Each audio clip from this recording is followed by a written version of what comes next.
if I go further on this, it will start to reveal the details of the investigation, which That's fine. But on something that you said so far, you said that updates are provided. To whom are those updates provided? Are they provided to the Prime Minister?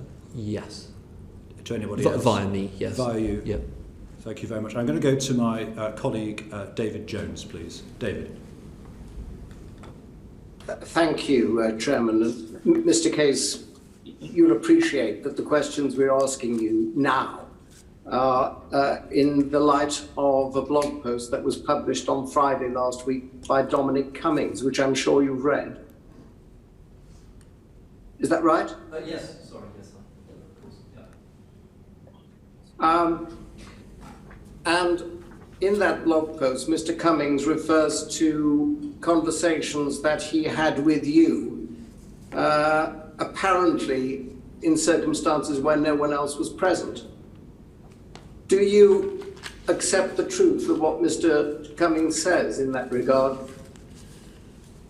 Again, I'm afraid I'm genuinely not trying to frustrate the committee, but I am constrained in what I can say because it's in the context of an ongoing investigation.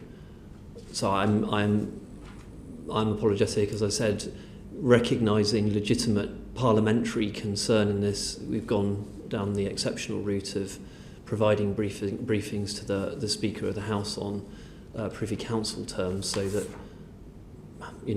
as far as we can, Parliament is being updated on the detail of the investigation.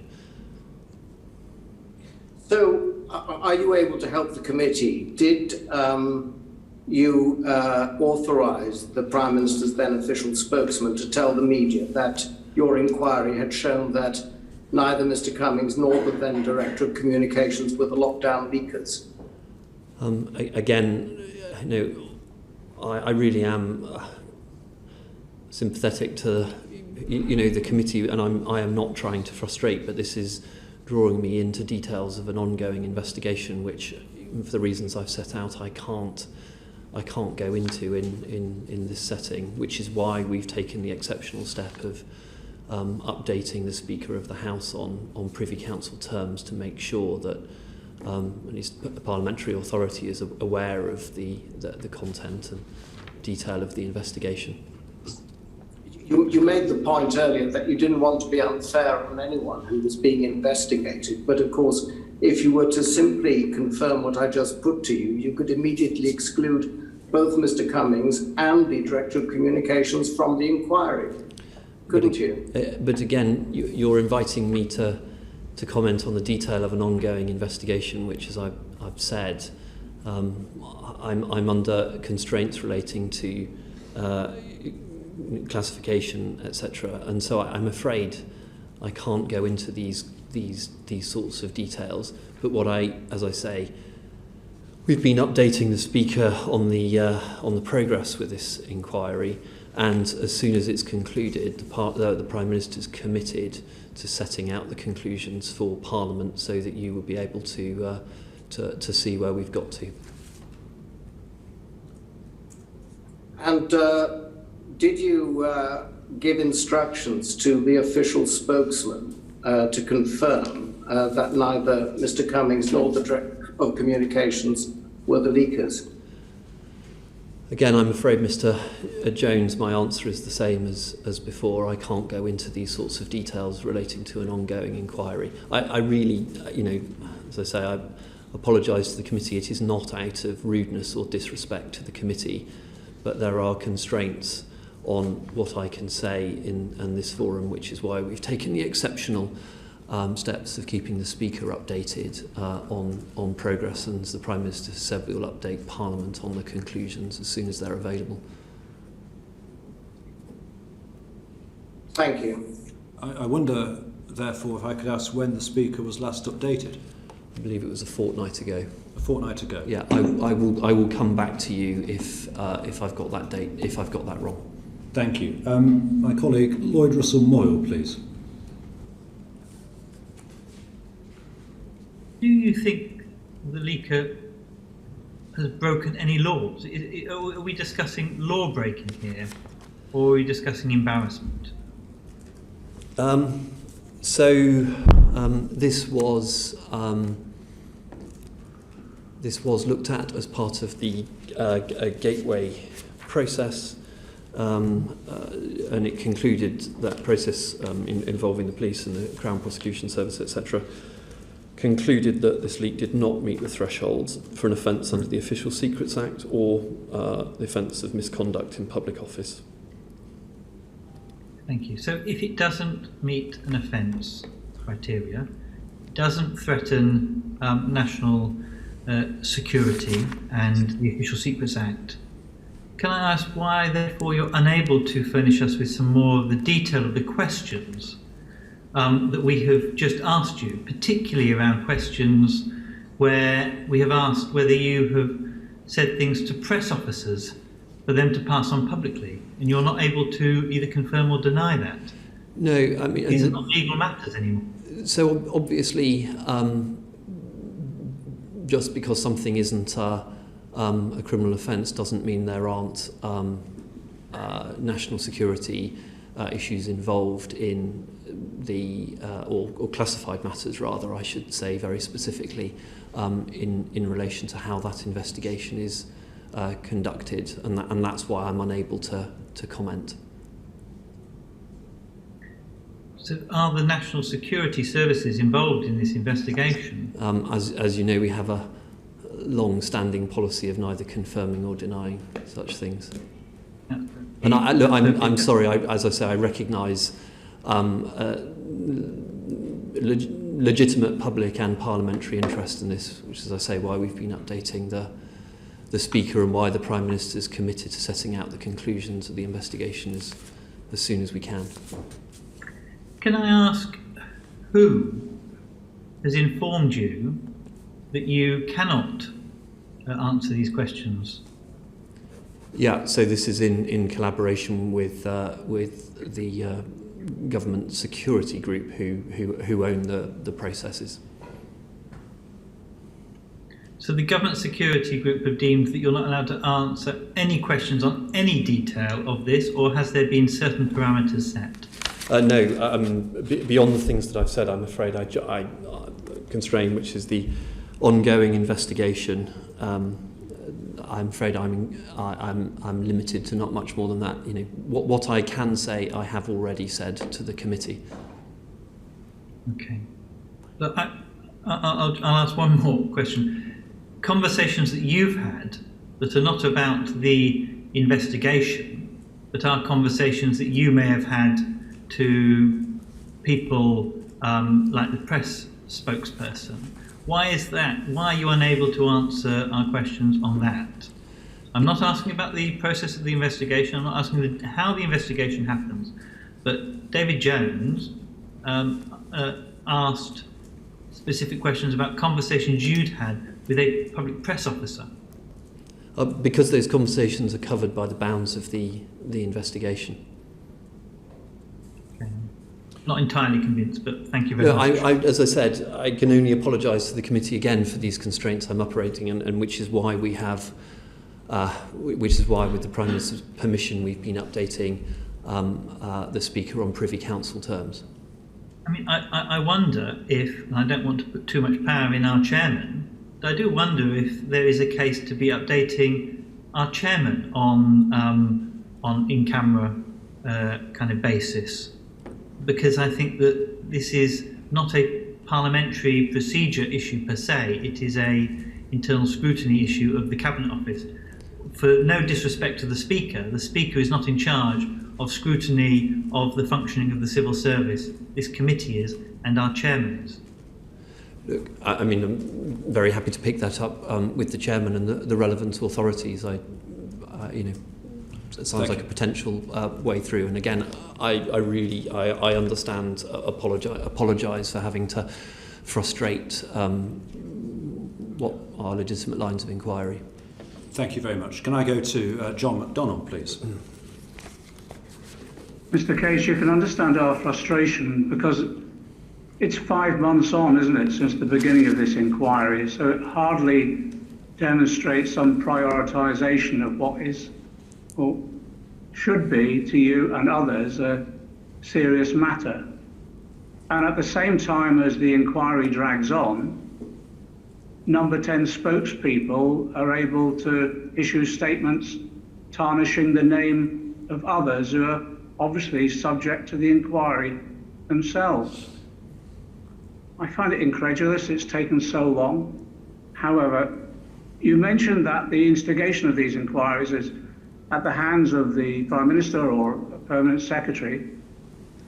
Could I ask you, is there to be an inquiry into today's leakage of the alleged statement by the Prime Minister about thousands of bodies being piled high in the streets, or his preference to that rather than a lockdown?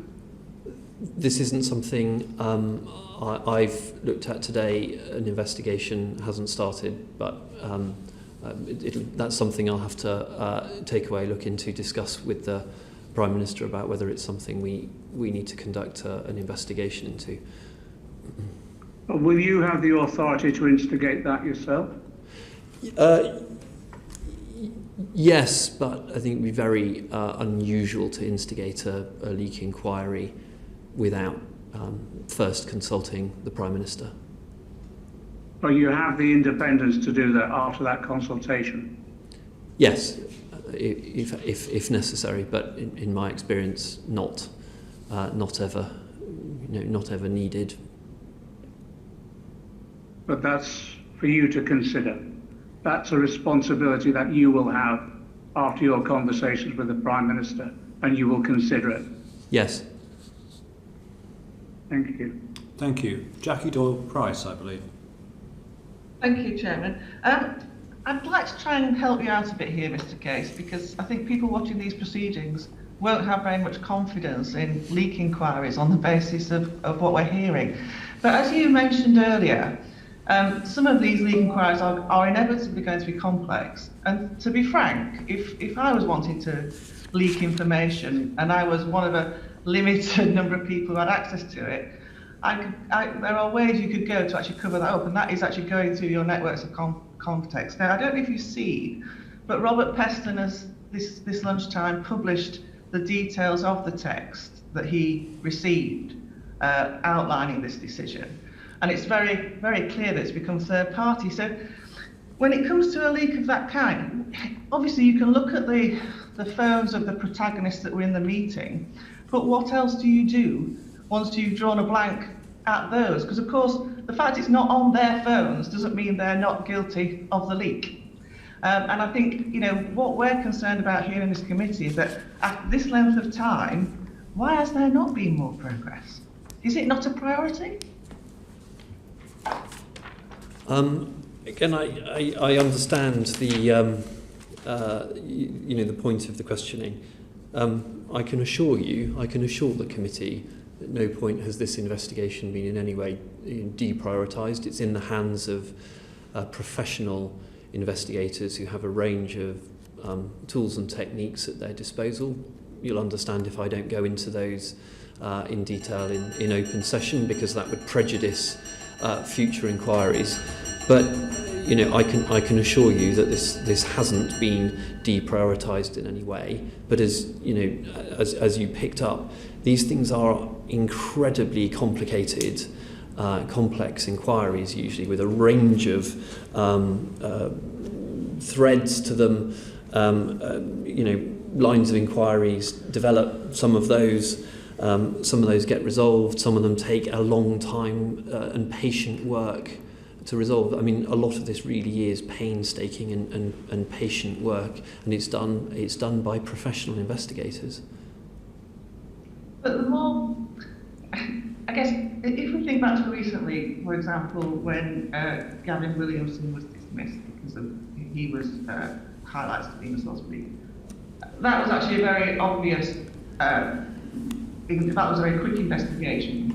But if somebody is being willfully malevolent and deliberately covering their tracks, clearly that's very more difficult to source.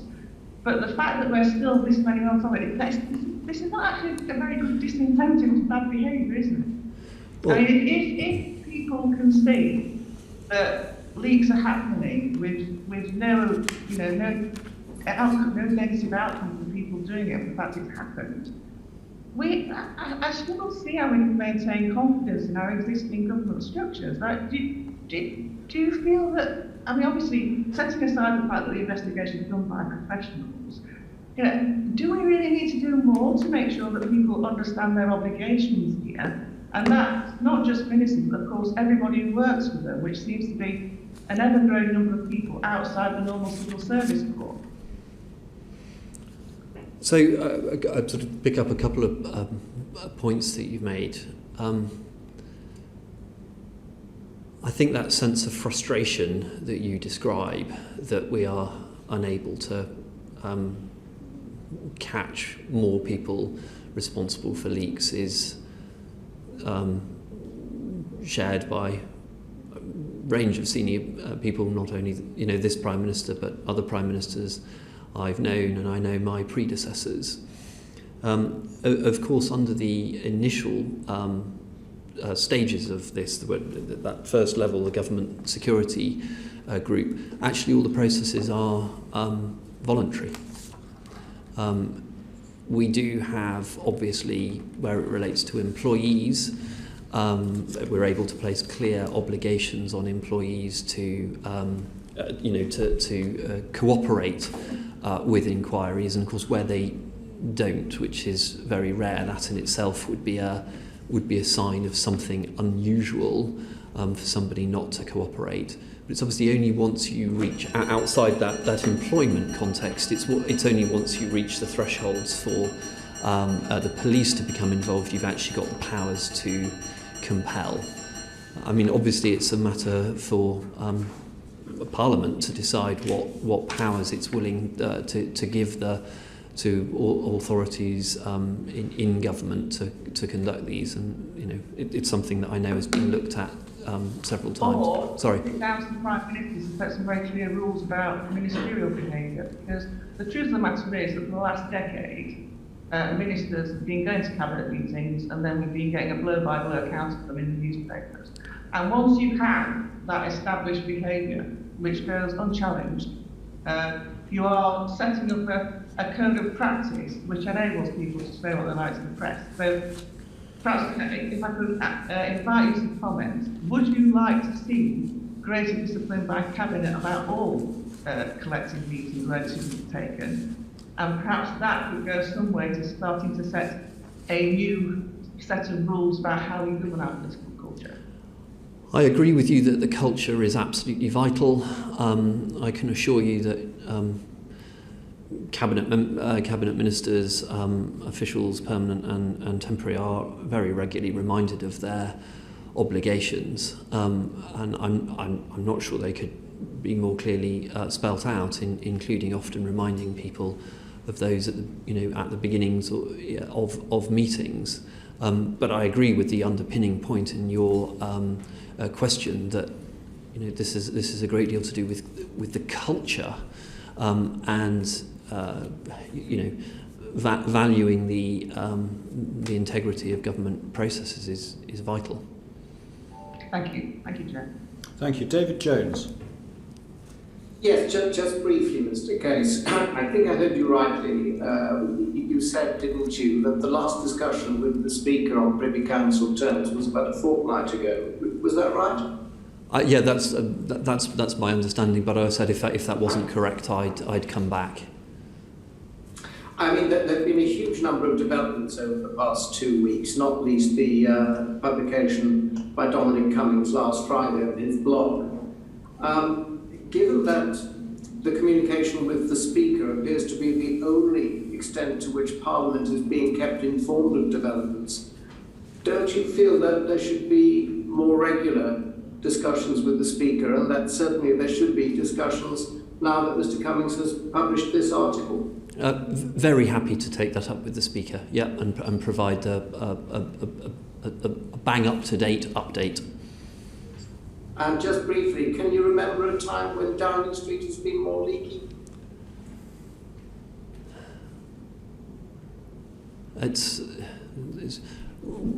sort of quite a difficult comparison. I think if you go back through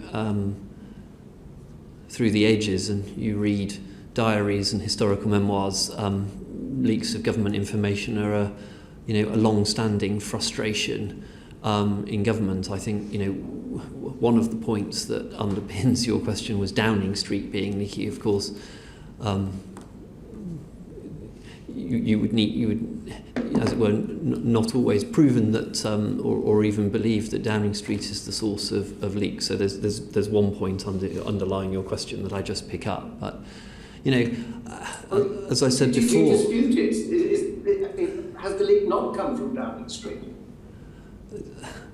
As I said, you're inviting me back to commenting on an ongoing investigation, which I'm afraid I can't do for the reasons set out. And I apologise. I can only apologise again for that, Mr. Chair. Karen Smith. Thank you. Mr. Case, you're the guardian of the propriety and ethics and civil service conduct in your role. Do you think it's acceptable that you come before this committee to discuss these matters, having been told that you can't discuss them? You're essentially pleading the fifth. Is that acceptable? As I said, I can only apologise to.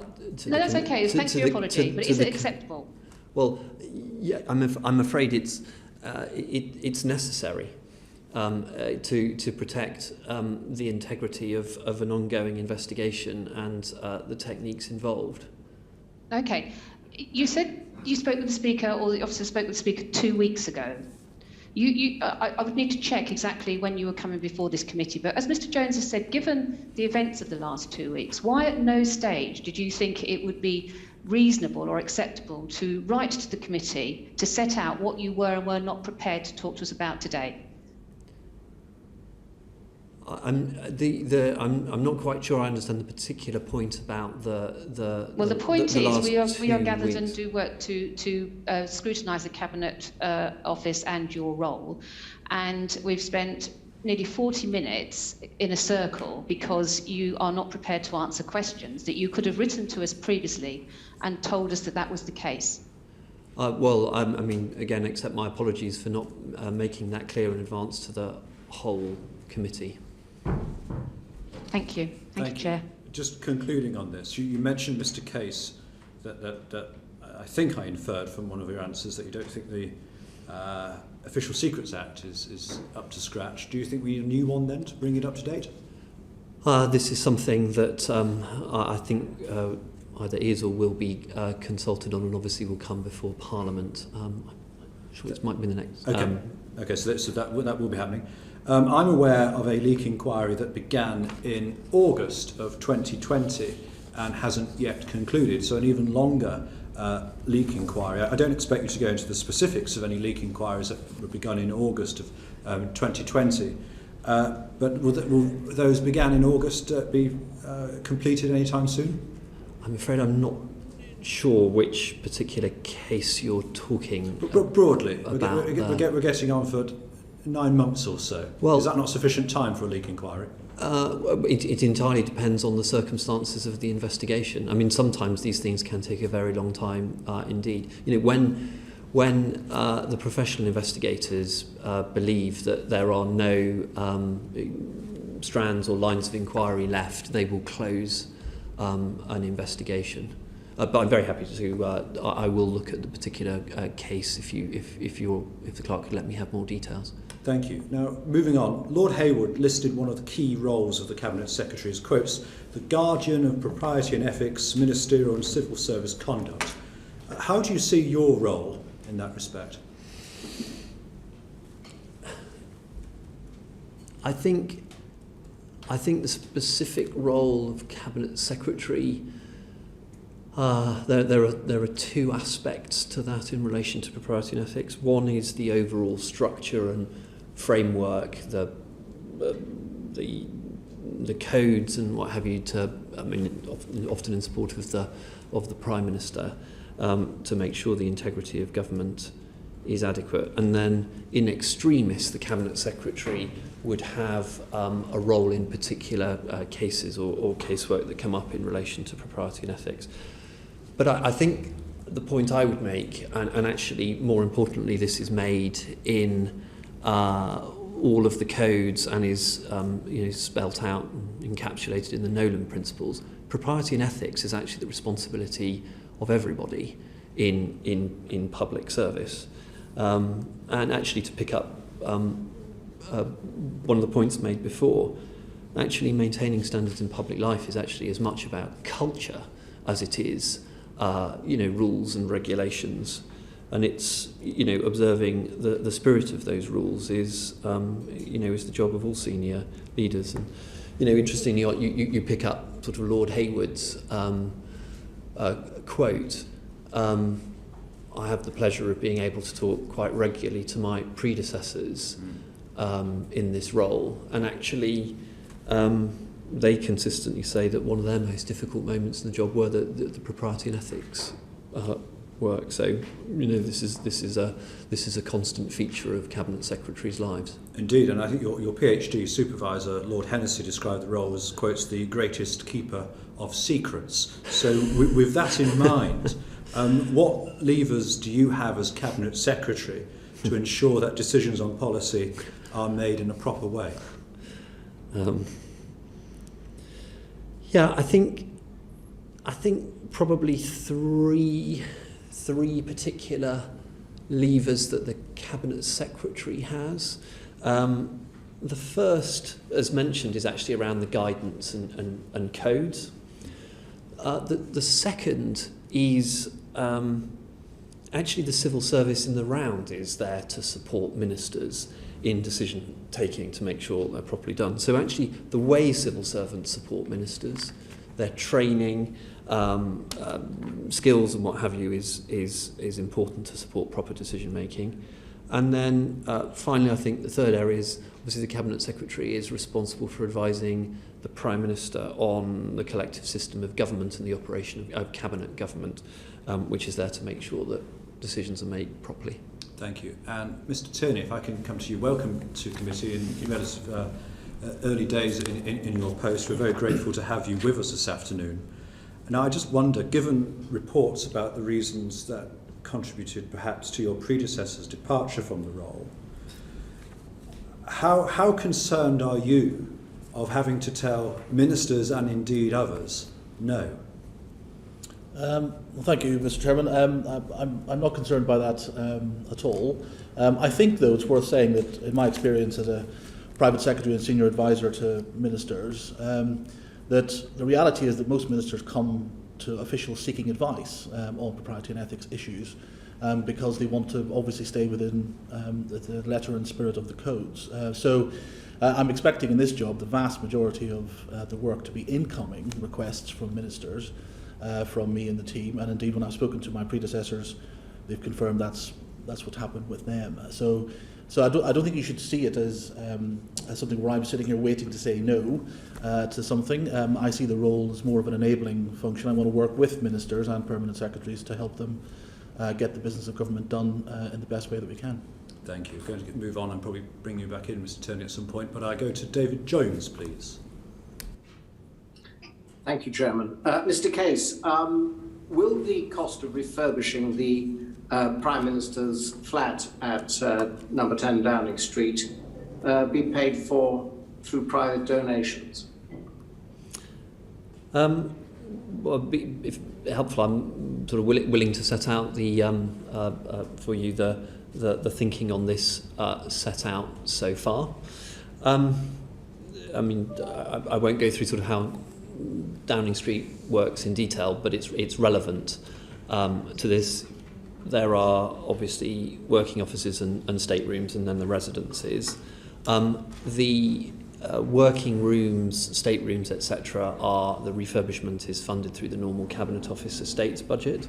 The residences, for decades, have been there's been an annual allowance of up to £30,000 a year from the public purse to support the Prime Minister of the day in contributing to the costs of refurbishing the residence. Any costs beyond that are met by Prime Ministers privately. We on the question of a trust, there's work been going on this for more than 12 months on this idea. It was actually work that was begun under Darren and my predecessors. I don't know whether you know, but Chequers and Dorneywood are actually supported by trusts, one a trust and one a charitable trust, and actually equivalent buildings around the world, like the White House, I understand, is supported by a trust. No trust, no Downing Street Trust currently exists. Work was begun last spring, and Lord Brownlow agreed to be chair of a putative trust. There was work done to identify cross-party potential trustees. On the trust itself, when I became aware of this earlier this year, along with Alex Chisholm, the accounting officer for the Cabinet Office, although other officials have been working on it before, we've actually been looking at this question in much more detail of how a trust could work. As I say, building on the models from elsewhere. It's safe to say this is a genuinely complicated legal policy propriety issue and questions for government and for the Charity Commission, who would regulate the operation of a charitable trust. I think there are two areas that I would pick out.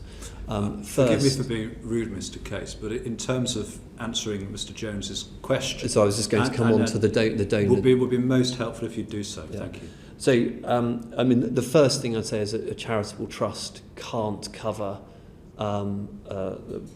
private areas of Downing Street. So it's clear that that can't be done. The second... Sorry, forgive me, just interrupting there. You say that a charitable trust can't cover private areas of Downing Street. I think we understand that. But in any event, as I understand it, there's no such trust in being yet, is there? Correct. As I was saying, this is one of the things that's being explored, yes. the trust. And so if you recall, my question was essentially, are any private donations being used to pay the cost of refurbishing the Prime Minister's flat in Downing Street? So I think, as the Prime Minister has said, all of this will be declared in the proper way. The Prime Minister will make relevant declarations so you're not answering that question now. Are you aware yourself whether any private donations have been used to cover the cost of refurbishing the flat at Downing Street? So what I'm happy to tell you is that the Prime Minister's asked me to conduct a review, because I was not being involved directly in this. The Prime Minister's asked me to conduct a review. Forgive me, Mr. Case. I'm so sorry to interrupt you. I'm so sorry to interrupt you. I asked you whether you were aware whether or not any private donations had been used to refurbish the flat. I mean, that's a straightforward yes or no, really. So, as I said, the Prime Minister's asked me to conduct a review into how this has been done, and asked that I share the details of those conclusions with the committee. Well, could I ask Mr. Case, and forgive the impertinence of the question, but the last review you've spoken to has gone on for months. So how long will this review take? I suspect it would only be a matter of weeks. Mr. Jones? Yes, I still would like Mr. Case to tell the committee whether or not he is aware whether any private donations were used to pay the cost of refurbishing the flat. Look, Mr. Jones... Are you aware of that, Mr. Case? So I have... I do not have all of the facts and details at my disposal on this, which is why the Prime Minister's asked me to conduct this review, and as I said, set out those conclusions for the committee. That's absolutely fine. So you don't have all those details. Could you tell us what propriety issues fall to be considered in relation to this? Yes, absolutely. I think there are predominantly two areas. The first is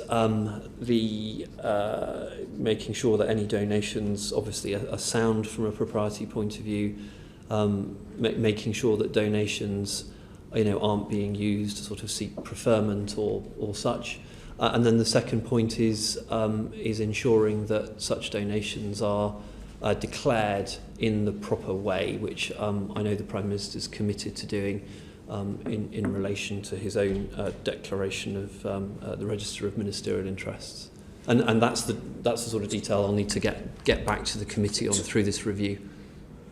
Thank you for that. So just again, to be absolutely clear, you've indicated that there is no charitable trust in existence to cover the cost of maintenance and refurbishment of the flat. Is it the case, therefore, that any such donations, if there are any, would be political donations? I can't answer that question today. I don't have all of those details. That's one of the things I'll have to look at as part of this process the Prime Minister's asked me to do, and I'm happy to set those out in writing for the committee. Well, it's been reported that the Electoral Commission are investigating this issue. Is that right? So, as I understand it, there is an ongoing conversation between the Electoral Commission and CCHQ, but obviously that's not a matter for civil servants or the government. So I'm not cited on the detail of those conversations, Mr. Jones. Thank you very much. Mr. Case, you've known you've been coming to this committee, for which we're grateful, for some weeks now. There are a number of, how can I put it, topical issues about the place at the moment. One of which is the vexed question of a flat's refurbishment. I'm surprised that you haven't been better furnished with the answers to give to the committee. Has no conversation taken place between yourself and others as to what on earth, is this a storm in a teacup, or is it more serious? I'm surprised you haven't been briefed further. So what I really want to avoid doing, Mr. Chair, is actually misleading the committee in any way by giving you partial insights. The Prime Minister's asked me to do this review, which I will do, and as I said, he's asked me to share those conclusions with you. And you will be able to set the date for the publication, or at least writing to us, because it'll be review be on your terms, will it not? Yes, absolutely. So have you done so yet? How long do you think this will take? No, but I will do. I'll come back to you, Mr. Chairman, as soon as I can with the timescale for this. Thank you. Mr. MacDonald, please. I don't wish to be rude, Mr. Case, but this is coming across like a badly scripted version of Yes Minister. Let me just ask you one thing. Could you at least provide us within a limited period of time, say a week, of the information about what advice the Prime Minister was given and by whom about the propriety issues of the flat refurbishment being funded by party political donations? If we could have just the trail of when the Prime Minister was advised and by whom, it would be very helpful. If we could have that quickly, shouldn't require a detailed review or time-consuming review. We could simply have that would be very helpful. Yeah, I'm very happy to do that, Mr. MacDonald. Thank you. Ronnie Cowan, please.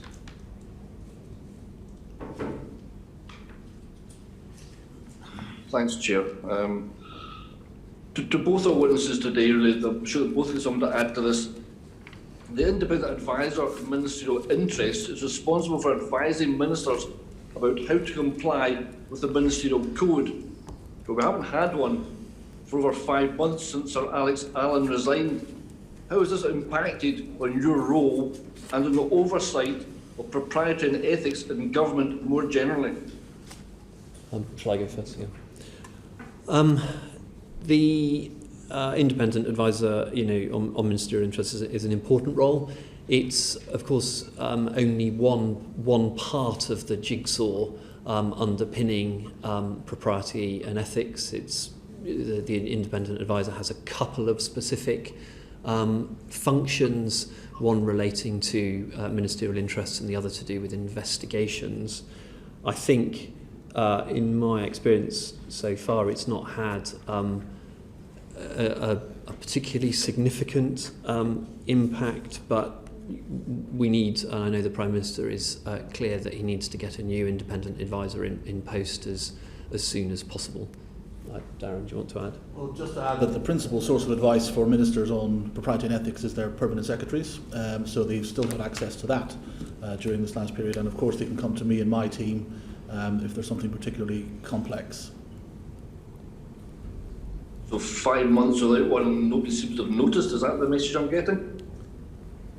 I don't think it's 5 months and nobody's noticed. I don't think that is what we're saying. It has been noticed. It is an important role, which is why the Prime Minister is seeking to appoint somebody very shortly. Now, would your involvement in the Greensill affair been different if an independent advisor had been in post?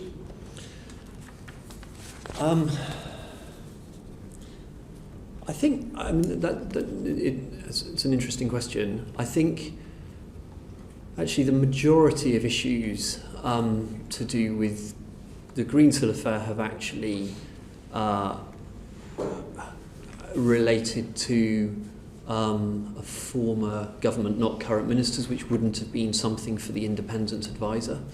I think actually under any circumstances, given the scale of issues that have come up through the revelations, I think it certainly would have taken a good deal of our time under any circumstances.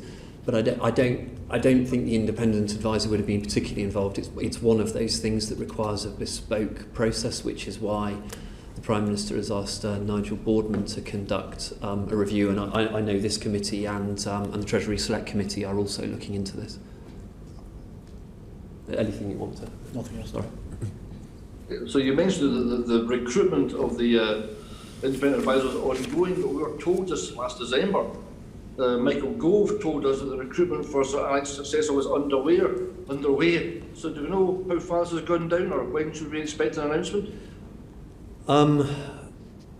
Very shortly. The Prime Minister is in the final stages of discussions with the leading candidate, so I hope we'll be able to announce very shortly. Weeks rather than months? I mean, I hope days rather than weeks, but don't hold me to that. We're making progress then. So given the circumstances under which Sir Alex departed, are you worried that his successor will maybe lack public confidence? I mean, Darren may want to comment on this too. But I mean, it's always been a tough job given the role. It is an important one. It has to be done by somebody of sufficient independence, and absolutely vital that the independent advisor can command public confidence. I think that's why getting the right criteria, the right person, the right terms of reference is so important. Darren, do you want to? Nothing else to add. I agree with you. The criteria was the important element. Thank you, Mr. Cowan. Can I go to Lord Russell-Moyle, please?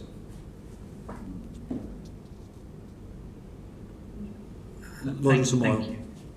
Thank you. The independent advisor is appointed by the Prime Minister. Seeing that it was the Prime Minister's inaction that led to the last advisor feeling like he had to leave, and we've now seen the Prime Minister texting friends about tax reforms in the UK so they can come back and not pay their taxes, or kind of even some of the stuff in the front pages today. Is it important that there is a role for other people other than the Prime Minister in the recruitment process? And what is your role in that recruitment?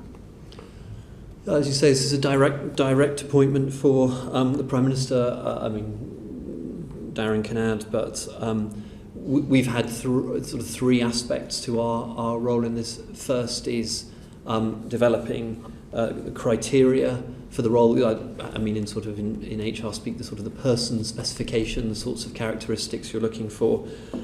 Drawing up we've also been involved in drawing up a short list of candidates for the Prime Minister.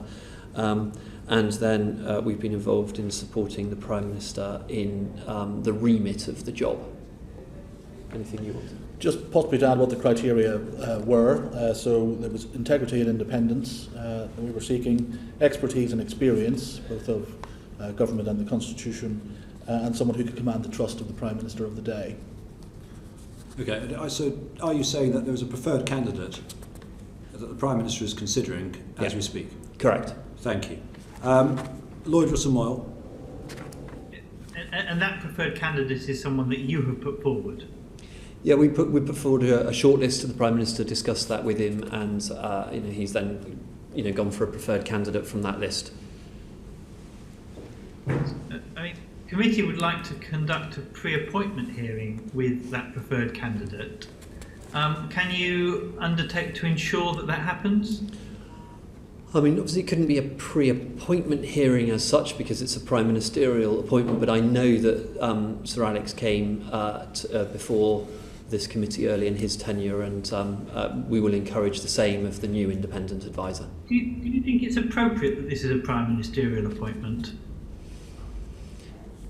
I think it is.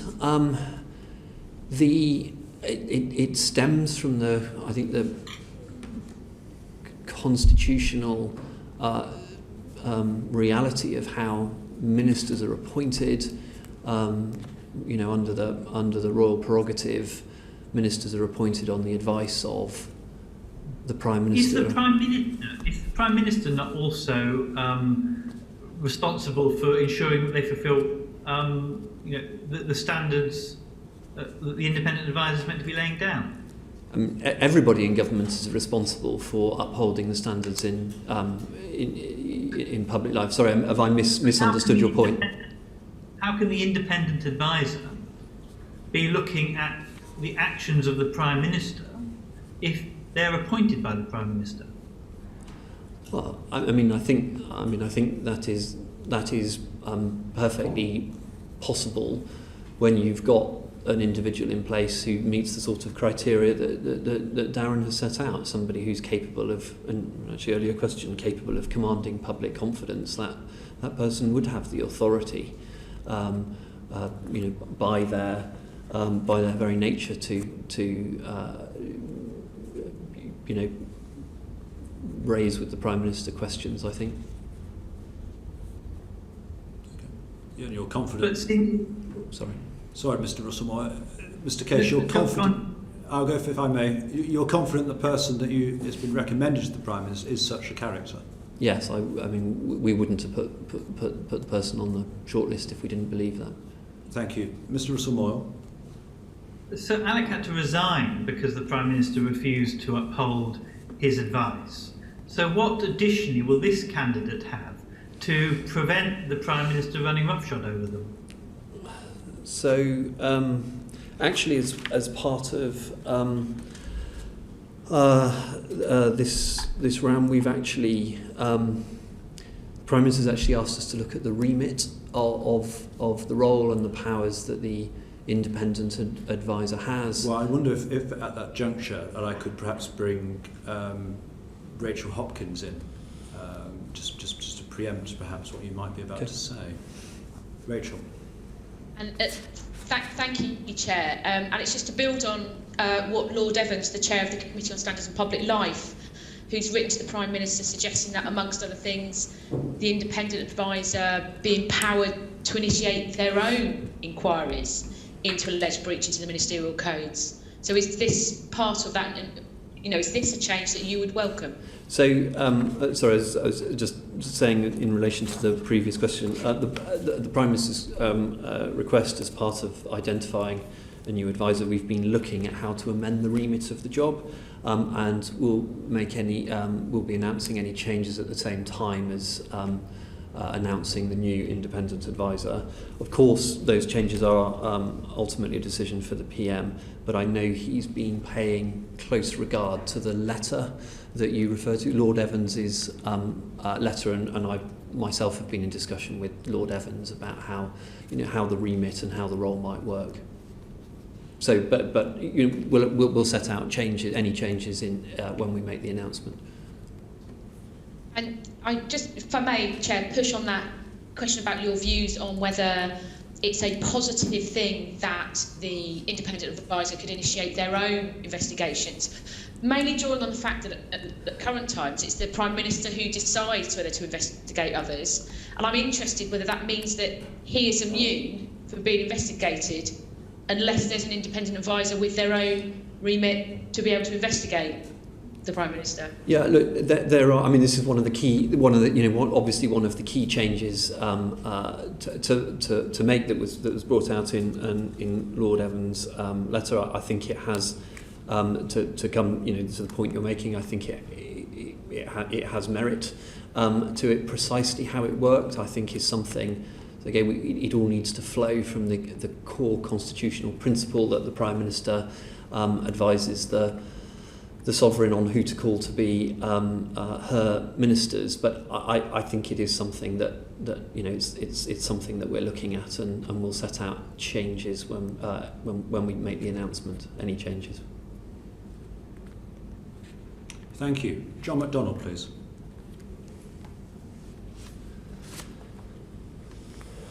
Thank you, Chair.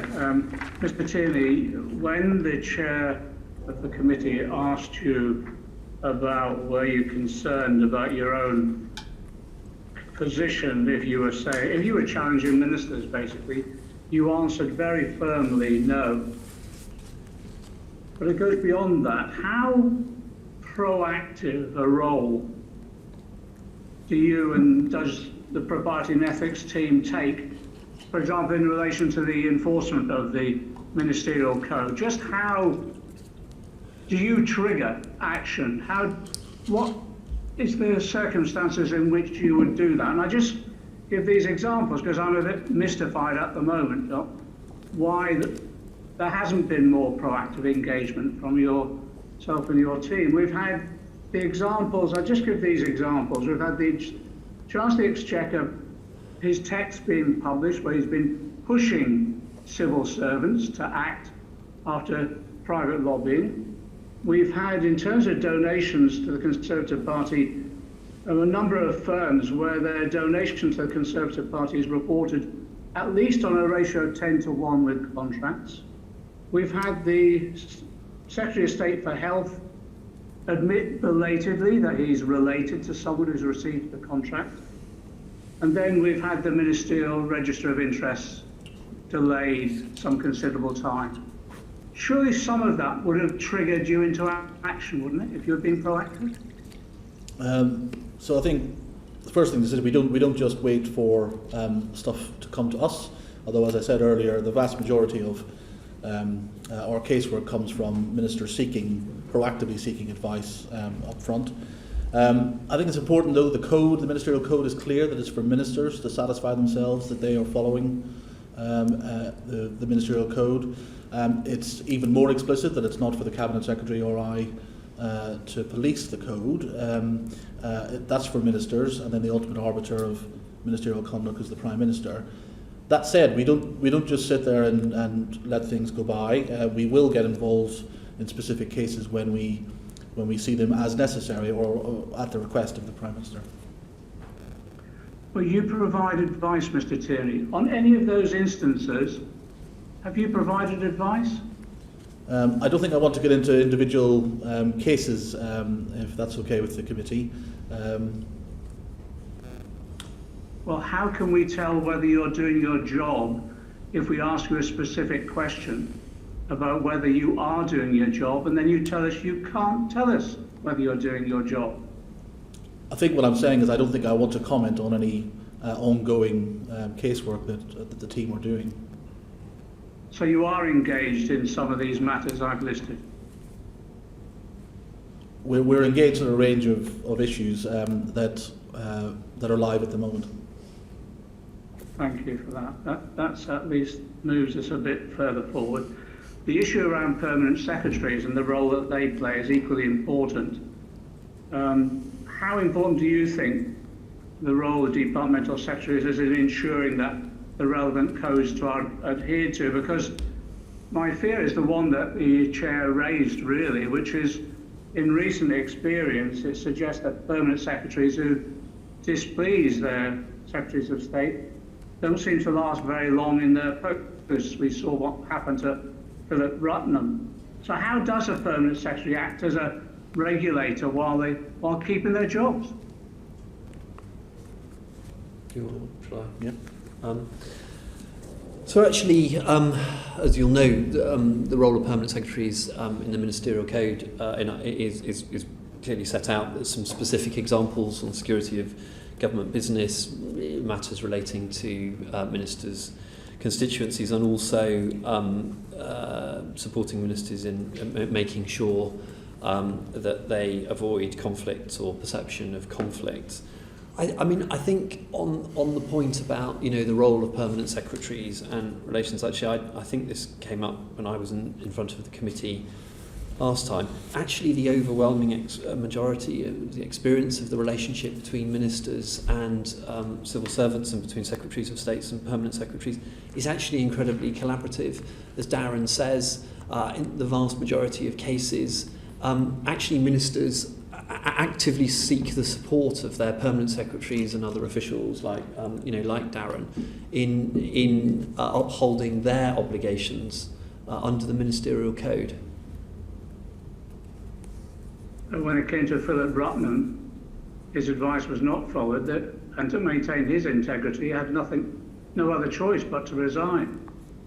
It sounds as though other permanent secretaries may not be so robust in challenging their secretaries of state, and that's how they survive. Personally, I don't share that that view. Permanent secretaries, I know, are robust as they need to be, where they need to be in making sure that the minister's obligations under the Ministerial Code are upheld. But as I said, the issues around the Ministerial Code, difficulties, I think more often than not, it's ministers asking civil servants actively asking for support in making sure that they uphold their obligations under the various codes. That sounds difficult to accept when the Ministerial Register of Interest has been delayed yet again, but we'll await publication. Thank you, Chair. Thank you. Rachel Hopkins. Thank you, Chair, again. So there's the existing transparency scheme, and that covers meetings or gifts and hospitality. And can I just check, is that the one that's published quarterly, isn't it, with all those things on it? Yeah, that's right, yeah. Yes. Yeah, that's right. Okay. Sorry, I didn't really say. Yeah, so just checking I've just got the right thing in my mind as well. And I just want to check, does it cover phone calls and text messages that senior ministers or senior civil servants may make in relation to these sorts of things where they need to declare them? It doesn't cover phone calls unless the phone call is in place of a meeting, if that makes sense. So only if it's a phone meeting, but not routine phone calls, and it doesn't include texts. Okay, so given everything that we've been talking about today and the public interest in a lot of that, if those sorts of calls and text messages aren't included, how can we ensure that standards are upheld, ministerial code is enforced, etc., in relation to these sorts of things? Do you want me to? Yeah. I think, it's a good question, but actually I think the underpinning principles are there to answer your point, which is government business is government business, however it's conducted by whatever means of a communication. And anything that's government business has to be handled in line with the codes, FOI, Public Records Act, etc., etc. These things have to be retained, declared to officials as per the code, whatever the means of communication. Okay, that's really helpful, because some of the issues that have been coming up, it's been mentioned briefly earlier, is around the Prime Minister saying he's going to publish text messages between himself and Mr Dyson and other business leaders in the public interest. Not come to light just yet. So when can we expect them in the spirit of what you've just said? As I understand it, the Downing Street published, I think it was on Friday, a document fulfilling the Prime Minister's commitment in the House. I think it was last Friday. Again, I'll have to check. Okay. There's other senior ministers who, probably should follow suit then, if that's the case with the Prime Minister. Would you agree that it's appropriate that they should publish all text messages and those sorts of messages in order to ensure that they're being transparent and in accordance with the Ministerial Code?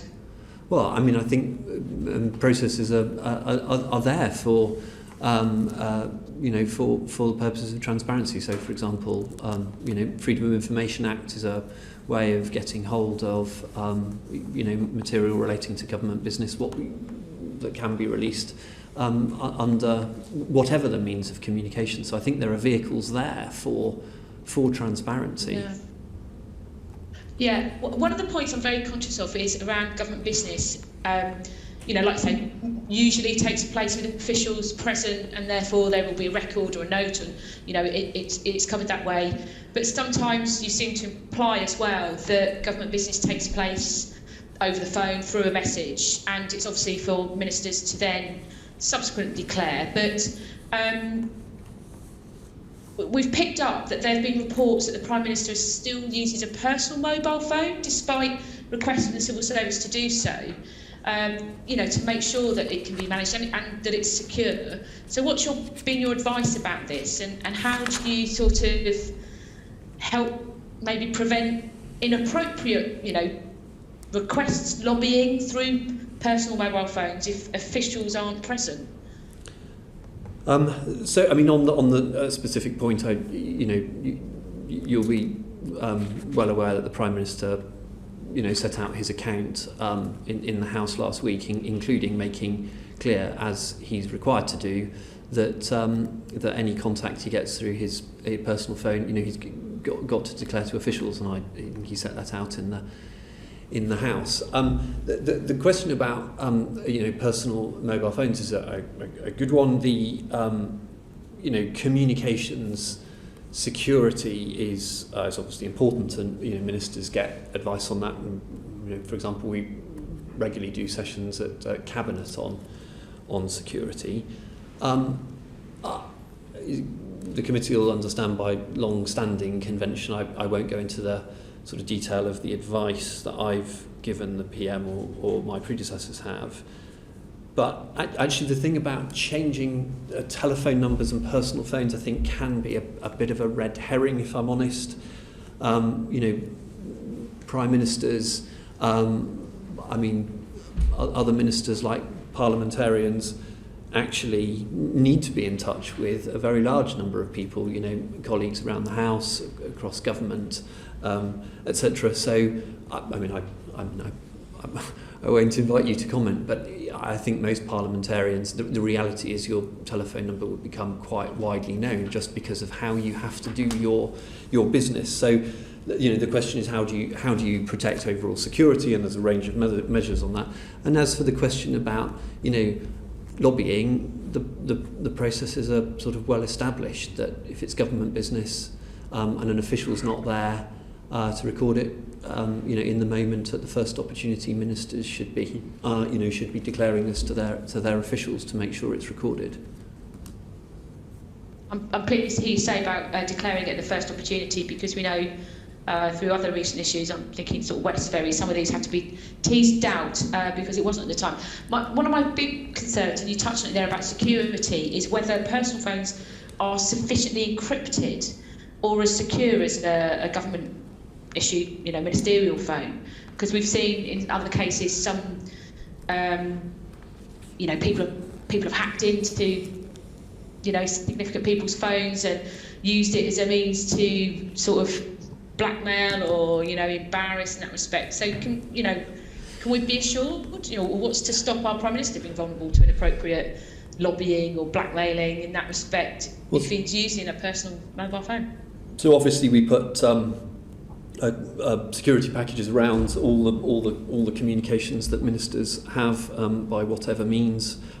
Actually, as you may well know, actually the levels of encryption and standards of security on everybody's mobile phone are increasing all of the time, because it's in the interests of the of the manufacturers. It's customers all around the world demand it now. So, but there are, everybody needs to follow the basic cyber security advice about how to protect your devices. It's the same advice to the public as it is to ministers, to be honest. Obviously, government-issued IT is, in most instances, slightly more secure, or obviously the highly classified stuff much more secure. But actually, the levels of encryption and security on most people's mobile phones is really, really pretty good. And if you use it in the right way, two-factor authentication, all that sort of stuff, standard cybersecurity advice, you can actually end up with very secure devices in everybody's hands or pockets. And just final point around obviously, people do business in this whole sort of new way, messages and phone, mobile phones and stuff. You're saying, is the Ministerial Code suitably robust in relation to all this more technological communication methods? Does it cover it sufficiently? A good question. I think I come back to my point before, which is actually the principles are there that underpin this, which is if it's government business, it's government business, and needs to be declared and recorded in the proper ways, and that's set out on the Ministerial Code. I think. I can't think that technology fundamentally changes the requirements. It's a means of communication that's changing rather than the fundamentals of needing to maintain, recording of government business. Sorry. Okay, thank you, Chair.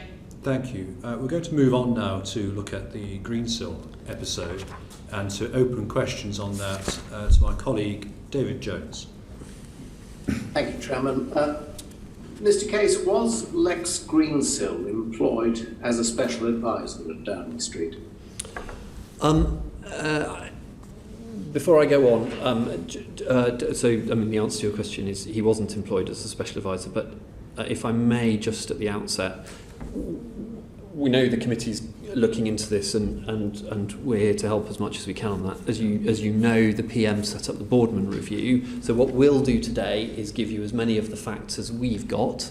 Some of those we've obviously only been able to have a cursory look in terms of handing material over to Mr. Boardman. So we won't be able to give you all of the answers. We'll give you what we've got, and Mr. Boardman will. But Darren, do you want to go through? Could I say you've given a clear answer to Mr. Jones's first question that says that Mr. Greensill was not employed as a special advisor at Downing Street. Is that correct? Correct. Right, Mr. Jones. Next question. Yes, thank you. Well, I just remark in passing that famously Mr. Greensill's business card announced that he was a senior advisor at the Prime Minister's office. So what was the nature of his role? So I'm happy to pick that up, Mr. Chairman, if that's okay. So as we've said, he wasn't a special advisor. His exact status is unclear, and that's one of the things that we've asked Nigel Boardman to look into.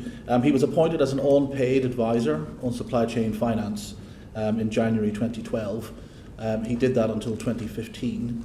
In 2013, he also became a Crown representative, which lasted until 2016 when he left the Cabinet Office. His status as a senior, as an advisor, it's unclear what basis that has, and as I say, that's something that we've asked Nigel Boardman to specifically look into. Was he present in Downing Street pursuant to the terms of any contract? We've been unable to find a contract. What we've found so far are an appointment letter and then subsequent reappointment letters, which set out some conditions on his appointment, things like the Official Secrets Act, confidentiality, seeking or using the business appointment rules when he leaves. But so far we've been unable to identify a contract. Who signed the appointment letter? The initial appointment letter was signed by a director in it was called then the Efficiency and Reform Group of the Cabinet Office. We've had some evidence that the appointment was signed off by the then Minister for the Cabinet Office and the then Permanent Secretary in the Cabinet Office. That would be Sir John Manzoni, yes? No, that would have been Ian Watmore at the time, and the Minister was Francis Maud. I wonder, Mr Tierney, before interrupting David Jones, forgive me, Mr Tierney, would you be able to publish that appointment letter, or at least furnish the committee with it? I can't think why not, but I mean, if there is a reason why not, we'll let you know. But and obviously we've given all this to Nigel Boardman as well. Thank you, Mr Jones. Yes. So presumably, Mr Greensill had a pass to work at number 10. He did. He was given a pass and IT for the Cabinet Office, and a pass and IT subsequently for number 10. And was he subject to the same level of security, vetting and clearance as other members of staff who work at Downing Street? He did have the appropriate level of security clearance. It wasn't there immediately on his appointment. It happened several months later, but that's not entirely unusual. So can I just pick up on that? We're not entirely, are we clear whether he actually worked in Downing Street, that the fact that he had a business card, etc., doesn't actually necessarily mean he was working from Downing Street? Right. I don't think he did actually. He had access to Downing Street? Yes. Yes. What was he doing when he was there? Just popping in for a cup of tea, or what was he doing? We don't know. We weren't involved at the time. This is something that... No, indeed. It's the purpose of the investigation to find out, yes. David Jones? I find it extraordinary that you come before this committee and not really knowing anything about the terms upon which Mr. Greensill managed to be installed in Downing Street, which members of the committee may find rather alarming. Well, I mean, as Darren set out, I mean, the Prime Minister... Mr Case, if the committee is alarmed, are you alarmed by this? Yes. Mr Jones? So it was approved by the Minister and by the Permanent Secretary of the Cabinet Office. The initial appointment, which was for 3 months, was approved by the Minister and the Permanent Secretary. We have found no evidence that subsequent extensions to that appointment were approved by ministers. But that's one of the things, again, that we've asked Nigel Boardman to look into.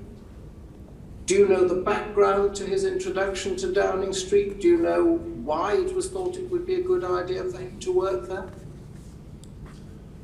I mean, I think we're reasonably clear that Jeremy Haywood was seeking to bring Lex Greensill into work in the Cabinet Office, to bring his expertise of supply chain finance to bear to some policy issues that were around at the time.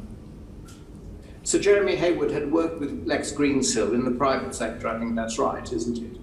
Yes, they both worked together, and I think it was Morgan Stanley. Is it fair to assume, therefore, that it was Jeremy Haywood's introduction that led to Mr. Greensill being installed in Downing Street? I think so, although, as I said, Nigel Boardman is looking into those precise circumstances of his access to Downing Street. You said that it was, forgive me Mr Jones again, you said it was Francis Maud and Ian Watmore who made the original 3-month appointment, yet he was there for some years. Who signed off on the reappointment? That's unclear. Is there no documentation, a letter that says after 3 months you can carry on for another 3 months doing whatever it is you're doing? So that we have found further letters of appointment, either from HR teams or his then line management changed from one bit of the Cabinet Office to another. What we haven't found is who authorised above those appointment letters. You made clear what the first part of the oversight was in the Cabinet Office, which was the second part. It was then the Economic and Domestic Affairs Secretariat. It moved from ERG to EDS. And who headed that? The person named on the as line manager there was Claire Sumner. Did she not sign it off? Was it not for a minister to sign off, given it had been done by a minister in the first place? Again, I think that's all clear. Forgive me, Mr Jones, for interrupting you. Yeah, that's all right, Chairman. Just to be clear, Mr Greensill was in the business of selling services to HM government, wasn't he? I'm not sure I can answer that. He at that point, he had only just set up his company. That was how it transpired, isn't it? that he was selling services to the government? Again, we've asked Nigel Boardman to look into the details here, but my understanding is Greensill Capital didn't have any contracts with government until much later on, until I think 2018. Is it fair to say that he would have been in a position to acquire information during his period of employment by the government? No, forgive me, not employment, working at Downing Street. He would have acquired information that would have been of assistance to him in deciding the basis upon which he would offer commercial services to the government. I think it's exactly that potential conflict of interest that we've asked Nigel Boardman to look at. I mean, you say potential conflict of interest. Doesn't it look like a screaming, glaring conflict of interest? Yes, it does. And does it not look appalling incompetence on the part of those senior officials and ministers who recommended that he be installed in Downing Street? Well, what we haven't seen is the evidence of how the conflict was to be managed, and that's what we've asked Nigel Boardman to look into. Thank you, Mr. Tierney. I wonder, Mr. Case, on one of the specific areas of alleged conflicts of interest with Mr. Greensill, are you aware that Greensill's contract with the NHS was open to competitive tender? I'm not aware. I don't have that detail. I don't. No, sorry, not something that I'm familiar with. I assume, therefore, but the Boardman review will be looking at that. Yes, of course it will. All of these questions are ones that we've asked. The Prime Minister's asked Mr. Boardman to look at. Thank you, John Stevenson, please. Thank you, Chair. Mr. Case, are there people working in government who are not paid by government? And if so, how many are there? So are there people working in government who aren't paid by government? So unpaid advisors, yes, there will be people who've got unpaid advisor status. I would think. Do we have any indication of how many there are then? I'm afraid I don't know. It would be something we very happily look into and come back to you on that. I mean, I'm not aware of any. You'll confirm to the committee how many that there are? I mean, as much as we can determine. I mean, I don't think there's anybody who will be in a similar position to Lex Greensill, but there may be other unpaid advisors in government, and we can set those out. Confirm to the committee. Thank you. Are these individuals then subject to the same regulatory regime that those who are employed, who are paid by the civil service? Are they covered by the same regulatory regime? Do you want to do this? So if status? Yeah. So if they're employed as civil servants, then they will be. So ministers can make direct appointments, and they will be civil servants, and they'll be subject to the code in the normal way. So if they're not civil servants, they're not covered by the same regime. Is that correct? If they're not civil, so if they're a special advisor, they have their own code. If they sit on the board of a department or a non-executive, there's a separate code that governs their conduct as well. Okay, would they be included in the register of special advisors?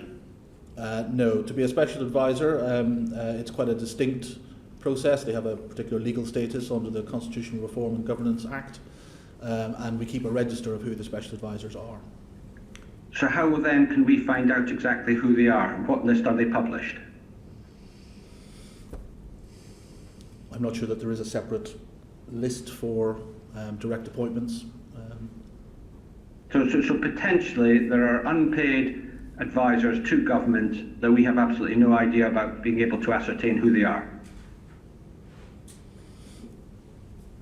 I mean, I think potentially yes, but I'm not, like, as the Cabinet Secretary said, I don't imagine you're going to find very many of them who don't, no, it doesn't matter already fit if there are only 2 or 3, but they could be influencing government in a way that I think we should be aware of. Would you agree? These are, I mean, good questions, and I'd like to take them away and come back with the assurance that we can give you, or if we can't give you the assurance, what we're going to do about it. Right, so you'll give us a list of who they are and how we can get a published list of their as individuals. Fine. just final question. What do you do with people who are seconded into government? Are they treated like contractors, or how are they dealt with? It will depend on the basis on which they've been seconded in, but most of them will be subject to ongoing kind of duties of confidentiality and the like. But it will depend on the specific circumstances. Fine. So again, this committee could get a list of those who are seconded into government as well. Quite often we'll set it out as best we can. Actually, there will be I suspect, a large number of secondments into the civil service and what have you, who will be, there under the same status as civil servants. But we will give you the best account that we can. Thank you. Just very quickly, thank you, John. Lloyd Russell-Moyle, please. Do you think it's acceptable that there are effectively some people advising government, however small numbers, there is no record of that you can easily get to, and that seem to be covered by no guidelines and standards? I mean, I think the point is we don't have that list, but obviously we do require. No, I don't care about the list. I want to know whether you think it is acceptable that is the practice that is proliferated. I mean, I don't believe it is proliferated. Clear obligation. Do you think it's acceptable that one or two cases of that case have happened? So, for me, I can't explain the Greensill case. I'm not asking you to explain. I'm asking you whether you think it's an acceptable standard of practice. You are the head of the civil service. So I don't think it's acceptable. I don't believe it is, it is a common practice. I certainly don't think there's anything happening at the moment that's the equivalent. And of course, that's why we ask permanent secretaries and others who are in charge of department senior officials. All of these responsibilities are delegated, of course, down to them. Thank you very much. Will you be asking your permanent secretaries to ensure that this doesn't happen in the future? Yes, of course. I mean, that obligation is already clear about on them, and we've discussed it obviously at length in the context of the Greensill When was that obligation made clear to them? Well, actually, the sound management of their departments set out in Civil Service Management Code, managing public money. It's all already clear. But obviously, we've been discussing the implications and consequences. They're unpaid advisors, so it's not about managing public money, is it? No, but the principles around managing public money would, and under the Civil Service Management Code, are all there, and they would apply in terms of how you oversee these appointments and manage them. So, if you say that these appointments, it was always clear that these appointments were unacceptable, do you believe that then previous permanent secretaries and cabinet secretaries have dropped the ball and done things that were unacceptable or allowed unacceptable things to happen? Look, there are things that happened under Greensill that we at the moment, we can't explain. There looked like there were, conflicts, and we're not clear how they were managed. I'm talking about the appointment of unpaid advisors that then are not recorded anywhere within the system. So, agree that there doesn't appear to have been, certainly from our cursory thing and look, and of course Nigel Boardman will go into the detail. We can't see the evidence that you're looking for. We haven't been able to see it. That doesn't look right. But equally, Mr. Boardman will go through this in detail, and there may be things that he can discover and bring forward that shows that these things were there, but we haven't seen them at the moment. Okay. Well, let's hope something comes to light. Thank you very much. Now, Mr. Case, thank you for writing to me earlier today with the outcome of the audit you conducted into civil servants, perhaps with second jobs. Could you perhaps just give me a very brief overview and express any concerns that you have as a result of that audit? Yeah, of course. So I set out in the letter no instances of senior civil servants holding outside interests that conflict with their, or consider to conflict with their roles or obligations under the code. there are fewer than 100 senior civil servants who hold paid employment outside the public sector alongside their civil service role, but these are roles like tutoring and yoga instructors and sports instructors, and those have all been considered by permanent secretaries and concluded that then there's no conflict with obligations under the code. I think in terms of conclusions, as I set out in the letter, there are some things that we need to tighten up. So I think we need to get greater consistency across departments about how outside interests are managed, and there's a range of things that I set out in my letter to you, Mr. Chair, about declarations being done on at least an annual basis, including nil returns, declaring as you go. But then I think the really important steps are the assurance around that, so asking departmental audit and risk committees to provide assurance, setting more out in annual report and accounts, providing annual returns to the Cabinet Office, and I'm also looking at any new structures that we need to monitor the overall position and look at any particular cases. But before doing that, I'm obviously waiting for Nigel Baldwin to conclude his review, because those would be the sorts of recommendations I'd want to incorporate. Thank you. And in terms of those structures, of course, one of the key one is ACABA, the Advisory Committee on Business Appointments. And have you made the same observation that I have, that perhaps senior civil servants are given titles such as director rather than more senior titles, so that they avoid the scrutiny of ACABA when they come to leave their office? I'm not sure of the instances you're talking about, but I'm very happy to look at any particular instances.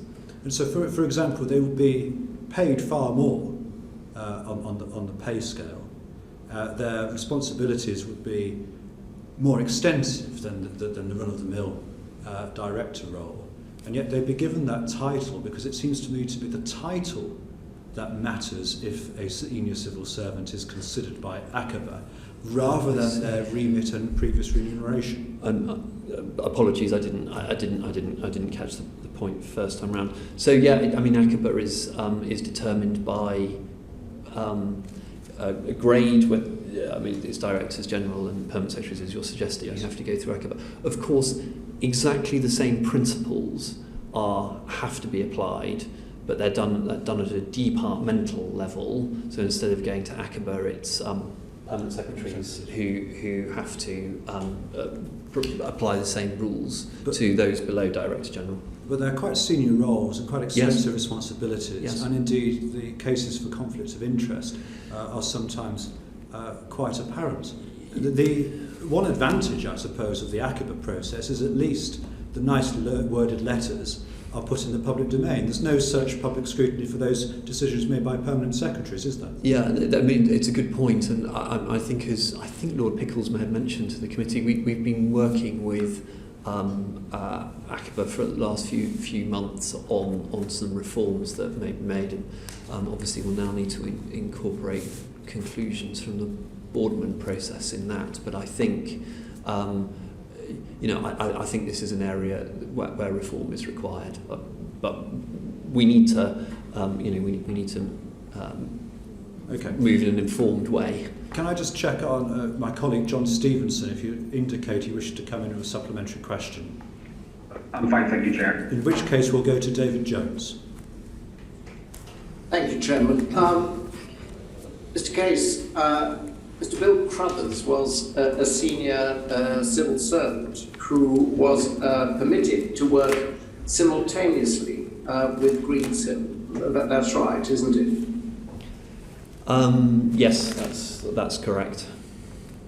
And what was his role in the civil service at that time? I'm going to have to go to. I think he was the Chief Procurement Officer. Okay, Chief Procurement Officer. So the position is that the government's Chief Procurement Officer was permitted to work simultaneously with an organisation whose business was selling services to the government. Is that correct? I mean, as we understand, that's what it looked like, which I think is, you would agree, looked like a pretty extraordinary set of circumstances. It does look extraordinary, and what I'd like to know is who actually approved this arrangement. On more detail, one for Nigel Boardman, but our understanding is that this was the then Cabinet Secretary and Chief Executive of the Civil Service who agreed this. Who was? So Cabinet Secretary at the time would have been Jeremy Hayward and was it John Manzoni? Yeah. So Sir Jeremy Hayward and Sir John Manzoni approved this. Did this require any ministerial approval? I don't think it did. You mentioned, Mr. Case, it looks pretty extraordinary. That is, I think, possibly an understatement, given the roles that Mr. Crothers was performing in the civil service and simultaneously performing within Greensill. You clearly have carried out some research into this. This was approved without any ministerial input at all, is that right? That's as far as we understand it, yep. Is this something that is routinely done? Well, obviously, when this came up, I think the phrase was a source of acute concern, and I think the Prime Minister referred to this in the House, I think, 2 or 3 weeks ago. Prime Minister's questions that he and I felt. I personally have never heard of anything like it before, and having talked to current and former colleagues, no one else seems to have seen anything quite like it. Have you examined the papers surrounding the approval of Mr. Crothers to work at Greensill? I'm going to have to let Mr. Turney answer this one. He's been going into the detail of these ones. So we've seen some email exchanges which look like they confirm the appointment, but as we keep saying, we've asked Nigel Boardman to look in more detail at the process and the decision making here.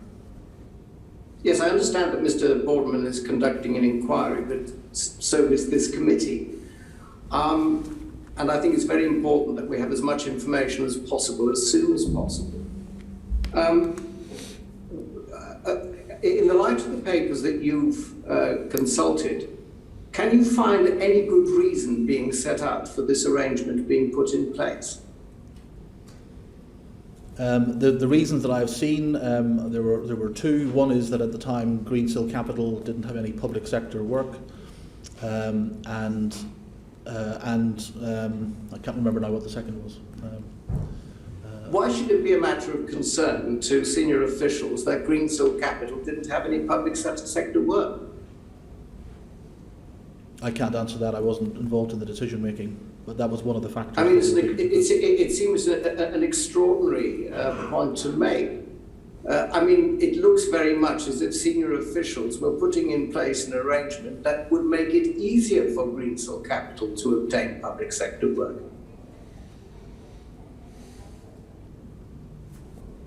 Yeah, I mean, I think as you said, we cannot explain how these decisions were taken or why. It's why they're of acute concern and why we, recognise that the committee's conducting its own investigation, inquiry into this, and will help further where we can. But for us, at our first look, we can't explain many of these things. It does not look appropriate. But Nigel Boardman has been commissioned by the Prime Minister, and this is the one thing that one of the many things he'll have to look into to tell us whether there are things that we haven't spotted. He will of course be able to interview people, etc., and we'll have more time than we've had to look into these things. Mr. Crothers then went to work on permanently for Greensill. That's right, isn't it? I'm afraid I think he was still working for them until the company collapsed. Yes. And he didn't apply for approval from ACOBA, is that right? He didn't for the initial appointment because that was it was managed internally because he was still in the civil service. He didn't seek approval when his role changed from being a board advisor to being a director of Greensill, and the rules state that if the role that you've gone into changes substantially, I think is the phrase, then you ought to seek approval from ACOBA, and he didn't do that. And wouldn't you agree with me that that's deplorable? Well, as I say, the rules are clear that if the role changes substantially, then you ought to seek approval from ACOBA. Thank you. Thank you. Karen Smith, please. Thank you, Chair. Just following up Mr. Jones's question there about the company seeking perhaps then to be involved in the public sector.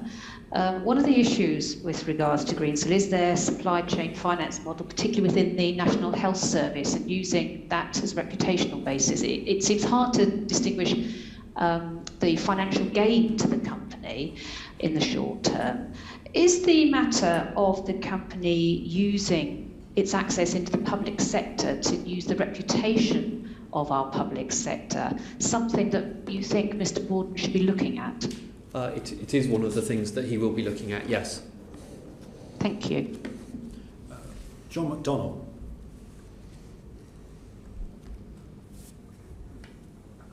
Lord Maud, as Minister of the Cabinet Office, was involved in the encouragement of the recruitment of people like Crothers, and as part of his plan to overhaul the government procurement process, and Lord Moore subsequently hired him. He actually has confirmed also that he's consulted with Crothers about procurement since Crothers joined Greensill. Yet Lord Maud has been recruited by the current government to conduct a review of the Cabinet Office. Can you tell us how that review is now going? And given the role that Lord Maud has played in all of this, is he the most appropriate person to be undertaking this review, do you think?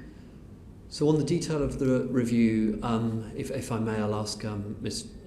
Alex Chisholm to update the committee because he's overseeing it. On what I can tell you is that I know there was a very rigorous process of managing conflicts around Lord Maud's appointment to conduct this review. I mean, as for his appropriateness, I think his long experience in government, including in the Cabinet Office, given the areas that he was looking at, I think, which is on functional reform, I think that's why he was judged a sensible person by ministers to bring in to conduct the review. It was his experience. Thank you. Tom Randall, please. Thank you, Chairman. There are non-civil service roles such as departmental non-executives and Crown representatives, and they're, as I understand it, recruited externally on the basis of their experience and expertise.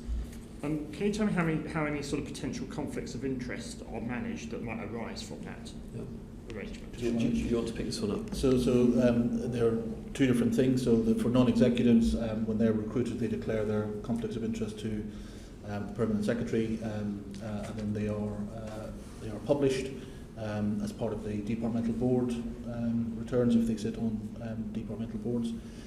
Crown representatives declare their conflicts every 6 months, and on an ongoing basis if something comes up. And in light of everything we've heard so far, do you think those processes are robust? Yeah, I think they are. Right. So we've talked about Lex Greensill and Bill Crothers, but there are others such as Lord Hogan Howe, Cabinet Office non-executive, and David Breerwood, the Crown representative, who also worked for Greensill or Greensill's subsidiaries. Were these not deemed conflicts of interest, and if not, why not? I don't know the answer to either of those, but Nigel Boardman is going to be looking into the Greensill aspects of that particularly.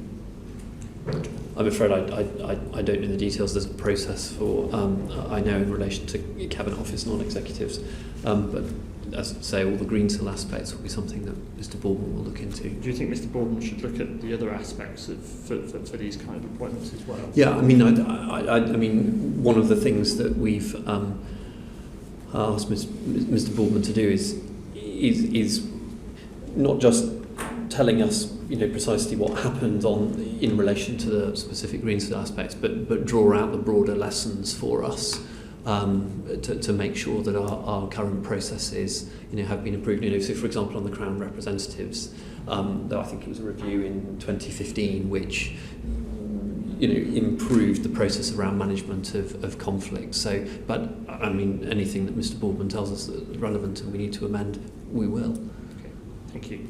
Thank you, Chairman. Thank you very much. Jackie Doyle-Price, please. Thank you, Chairman. The culture of Whitehall and the civil service has been historically based on political impartiality, on the gentleman amateur, on an ethos of public service. And what we've witnessed in the last 2 decades is an increase in politicisation by the introduction of ever more spads, who historically were meant to be eyes and ears of ministers, but seem to have morphed into somewhat more than that. And at the same time, in the last 10 years, a desire by ministers to bring in some element of commercial discipline into our civil service, which is really around the examples we're discussing today. But can I ask you whether you think that those 2 developments have fundamentally compromised the ethos of our civil service as our system is currently arranged around? I think it's a very important question. I think one of the things that I think all members of the committee would agree from the work that you do, it's vital that we bring in expertise and skills from outside into government to improve the effectiveness of government, and equally we create opportunities for civil servants to go outside to develop and bring back their skills. But how that's done obviously is vital, and it needs to be done in a way that retains public confidence, so and maintains the integrity as we've been discussing. So I think the principle of more commercial awareness and expertise is a good thing. That helps deliver value for the taxpayer, brings in skills that the civil service doesn't naturally have. As I say, I think the challenge is, and the revelations around Greensill really bring it out sharply, that if we don't do that in the right way, we cause ourselves problems. And it's an interesting question about the sort of what that does to the ethos of the civil service. I think it adds skills and expertise and adds things to the ethos. One of the things that I think we need to reflect on is how a number of, as it were, mid-career arrivals to the civil service have raised this with me since the Greensill affair, is actually we need to look at what we're doing to support those people when they come in, to actually understand and adopt the ethos of the civil service that, as you describe it. When you come in and you grow up through it and training courses and what have you, it can be imbued, but actually that important ethos that you describe, which of course basically underpinned by the principles in public life, is something that I think we as people come in, we learn from them, but we need to help them better understand the underpinning ethos. Is one of the reflections that people have had and shared with me. I think one of the suggestions I would make for you to reflect on, and I'd expect ministers to do the same, would be that the behaviours we expect of people, it's essentially a voluntary code of practice. And I would love to believe that we could continue to rely on that, but I'm really depressed actually by what I'm hearing, because I'm thinking that we can't. But you mentioned the Nolan principles of public life, which frankly, as a code of behaviour, capture everything. But I bet if you ask ministers and senior civil servants what they were, they won't be able to tell you, because essentially the way in which we transmit these values is actually very benign. And I think as a suggestion for you to take away, I'd leave out there that perhaps the Cabinet Office, as the guardian of our machinery of government, could think about how we could reboot the expectation of those principles. But just moving on to another example, we've heard about Lord Agnew and Secretary of State for Health, Matt Hancock, who've been found to have shares in companies that could be direct beneficiaries of the policies owned by their own departments. Could you perhaps explain to us how those would be arrived at as to whether that would be a conflict of interest? So the process is when ministers are appointed, they work with their permanent secretaries to declare all relevant interests, and that includes them and close family members or spouses. Permanent secretaries will then advise on the management of any of those. If any of them are conflicts, they will advise on how best to manage them. And then the independent advisor of ministerial interest will also advise on how best to mitigate if there are genuine conflicts, and that might involve disposal of the shares, or it might involve a blind trust or something like that. Okay, so in those two cases, in the case of Lord Agnew and the Secretary of State for Health, presumably they've been found not to constitute conflicts of interest. I'm afraid I don't know on the specifics. Do you know the specifics, Mr. Case? I don't. I mean, they will have been through the process, but sort of the details, I'm afraid I don't know either. So, okay. Well, it appears actually that in the case of Lord Agnew, there has been some treatment of his shareholdings, but I guess as well it comes back to this thing again about the essentially voluntary principle of these things, about the fact that we are. I mean, frankly, I'm somebody who questions everything I do. I know what standards of behaviour I expect of myself, and I expect to see them everywhere else. But I think where somebody then assumes interest after they've taken the job, I think there appears to be a level of scrutiny once somebody takes a position, but they're regulating their own behaviour subsequently. And if somebody was to pick up a business interest, or their family was to pick up a business interest that was relevant to their own business, who would they be expected to report that to? Would that be their permanent secretary or to the Privacy and Ethics Department of Cabinet Office?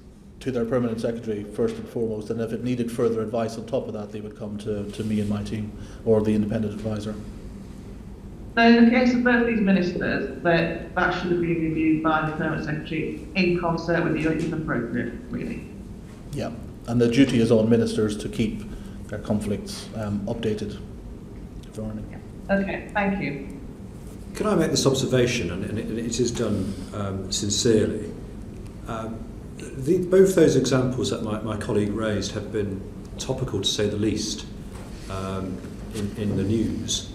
And it could, I think, have been guessed that we would ask questions on this. So I appreciate the need for confidentiality in individual cases, and particularly Mr. Turney's role. But I am surprised that you can't furnish us with greater detail and answers on those two specifics.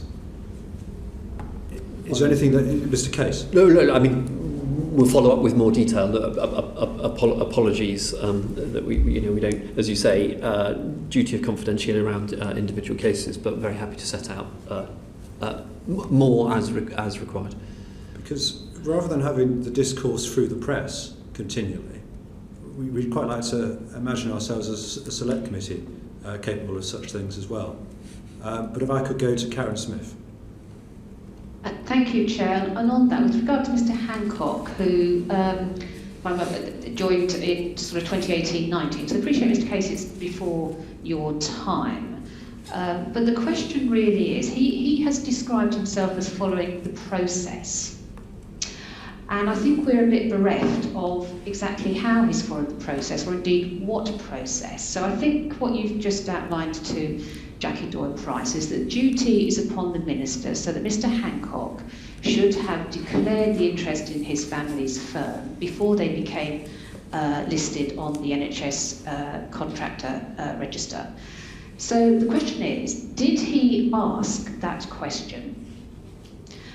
Or did he assume that he didn't need to. So I think from what you've just said, that question he would have asked of the Permanent Secretary at the time, and the Permanent Secretary may well have come through to you for clarification. Is that right? So obviously neither of us were in post at the time. So no, I'm asking about the process. Is that the right process we would expect to be able to see? Apologies. Yes, that's correct. Okay. So then can we be furnished, again in front of the Chair, this is a very obvious question, given the publicity particularly, and really quite the shock that a family interest in a contracted firm to the NHS is on a register and not declared.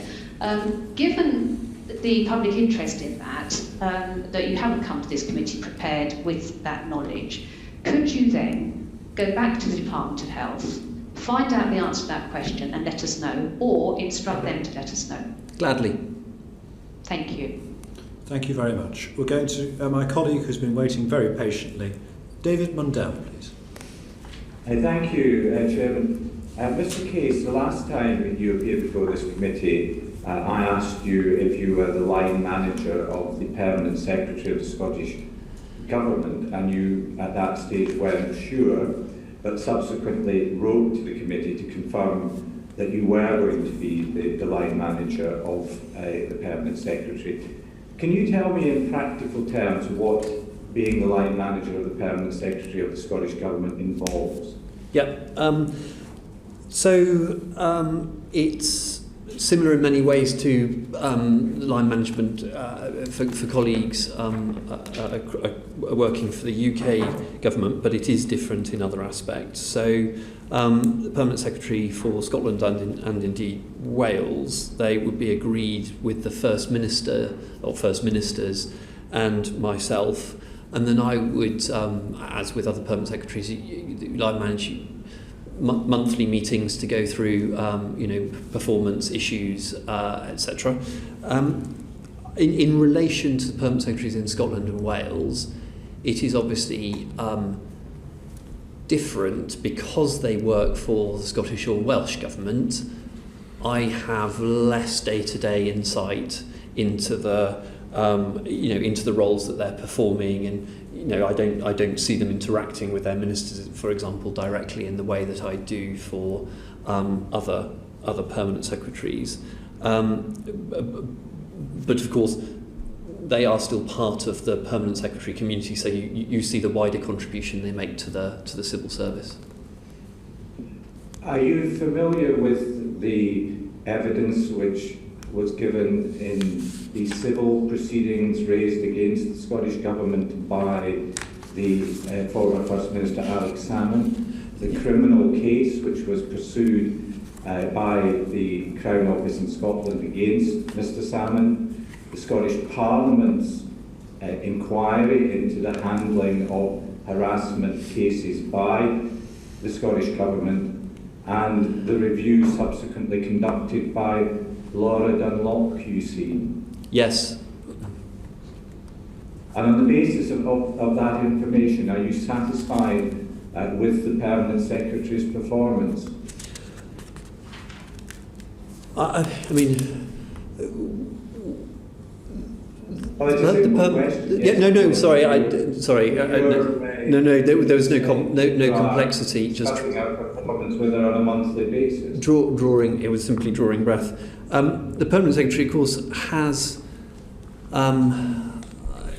been very clear about the failings and the mistakes made, and has apologised for those on many occasions. But I mean, which I have to say is typical of Leslie and the sort of leader that she is, that she's open about the mistakes she's made. That's the sort of behaviour that we expect. I mean, on the broader questions, obviously the Scottish Government hasn't set out its response yet, including the steps that Leslie and her civil service colleagues will take in response to the Holyrood inquiry, and the Dunlop report. QC. But it's one thing to be open about making mistakes, but I mean, it's another thing for somebody to take responsibility for those mistakes. And don't you share the widely held view in Scotland that it's surprising that nobody has taken responsibility for the mistakes that have been catalogued in the various places that I mentioned previously in relation to a major civil court case which the Scottish Government lost, and in relation to the way in which many people who had many women who had made harassment claims felt let down? I mean, from what I've seen, Leslie has taken responsibility for those. She's been clear about the mistakes that were made. She's apologised. I mean, especially to, to the women involved.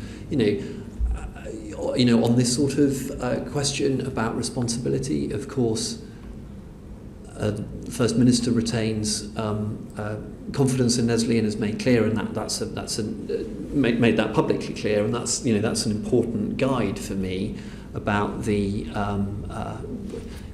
about how the overseeing minister feels about the performance of a permanent secretary. Well, just to expand on that, so that's just a guide. Ultimately, it would be for you to determine whether or not her performance was satisfactory, the permanent secretary, indeed whoever it was satisfactory, not the First Minister. So the confidence and the feedback and the report from the First Minister in this case would be a really important part of taking that judgment to me as a line management, and there would be wider factors as well in terms of what I see in terms of broader contribution to broader civil service leadership. But the feedback from and the ongoing confidence of First Minister or actually a Secretary of State would be a very important thing that I would take into account in assessing performance. Yes, it's not the only thing, but it's an important. I mean, I think it would be very unusual circumstances that you considered a permanent secretary's performance to be, as it were, below standard if the Secretary of State or First Minister or what have you was actually displaying full confidence and giving, strong feedback on performance. And what do you see your role in terms now of of giving confidence that these issues have been resolved, not least to the civil servants for whom you are responsible, who work within the Scottish Government and who may subsequently have the need to report harassment? Yeah, I mean, I think this is obviously a really important question. I've been discussing it,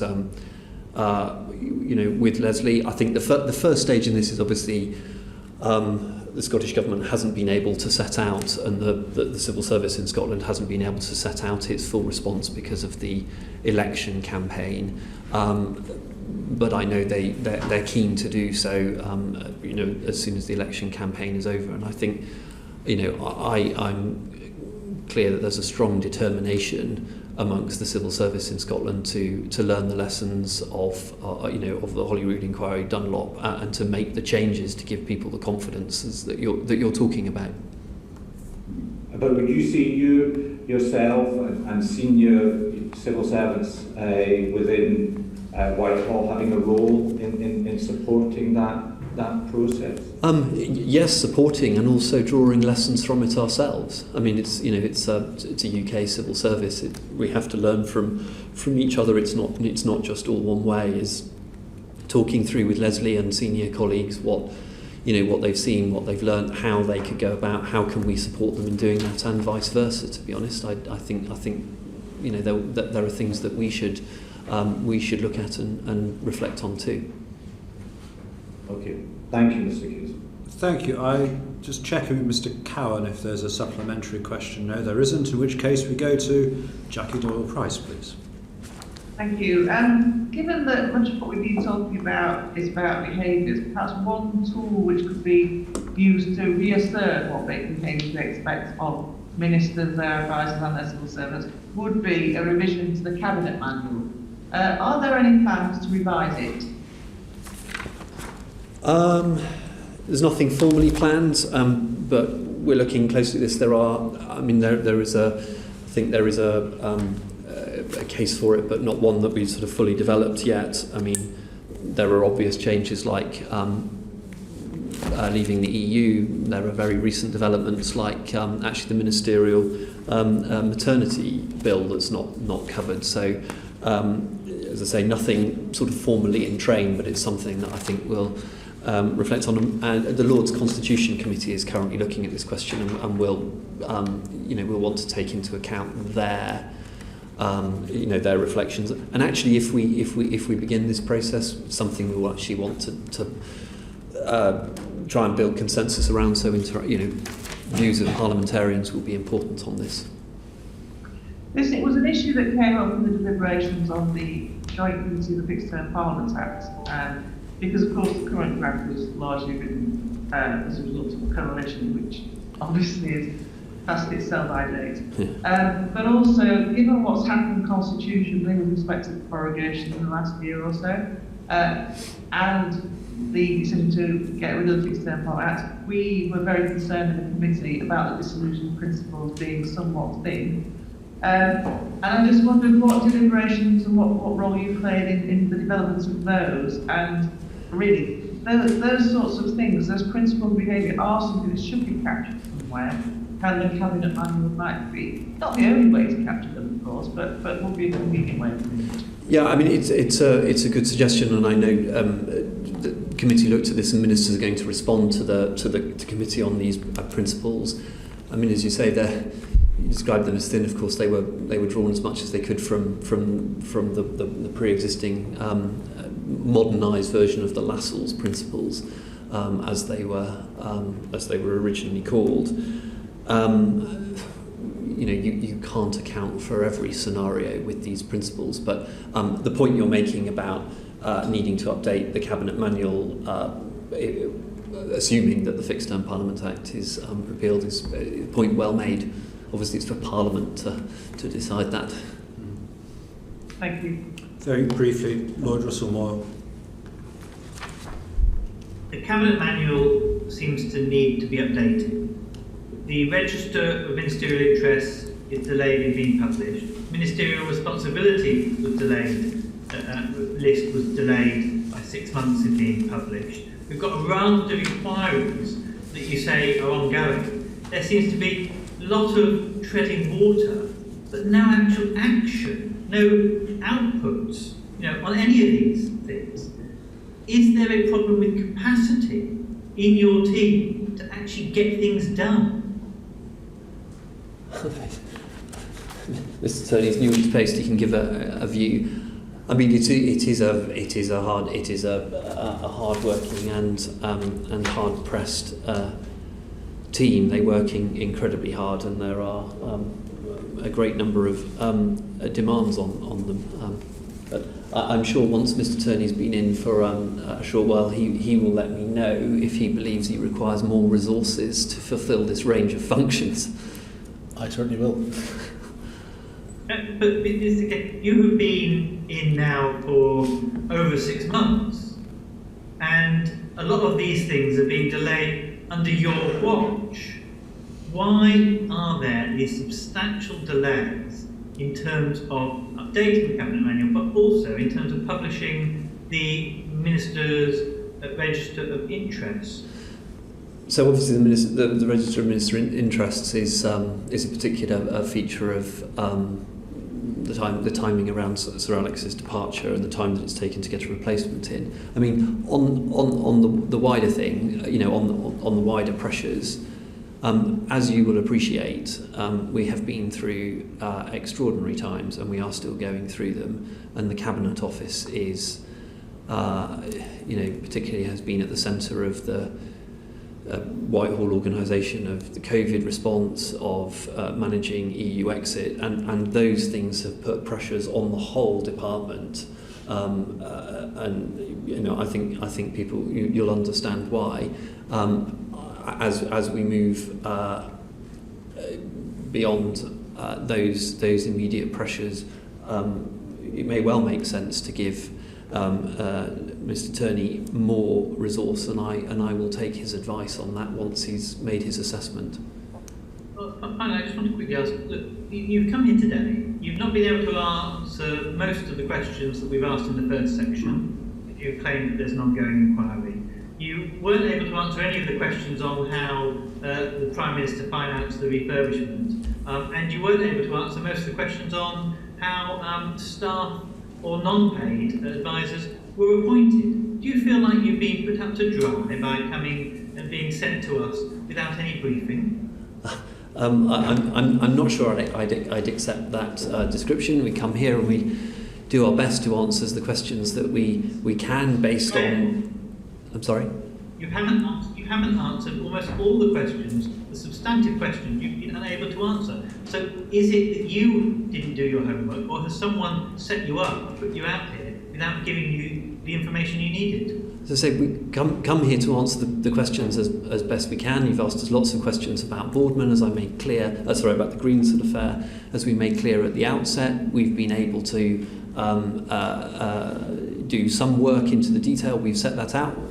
We made clear that where the limits of our knowledge are because of Nigel Boardman now being set up to review.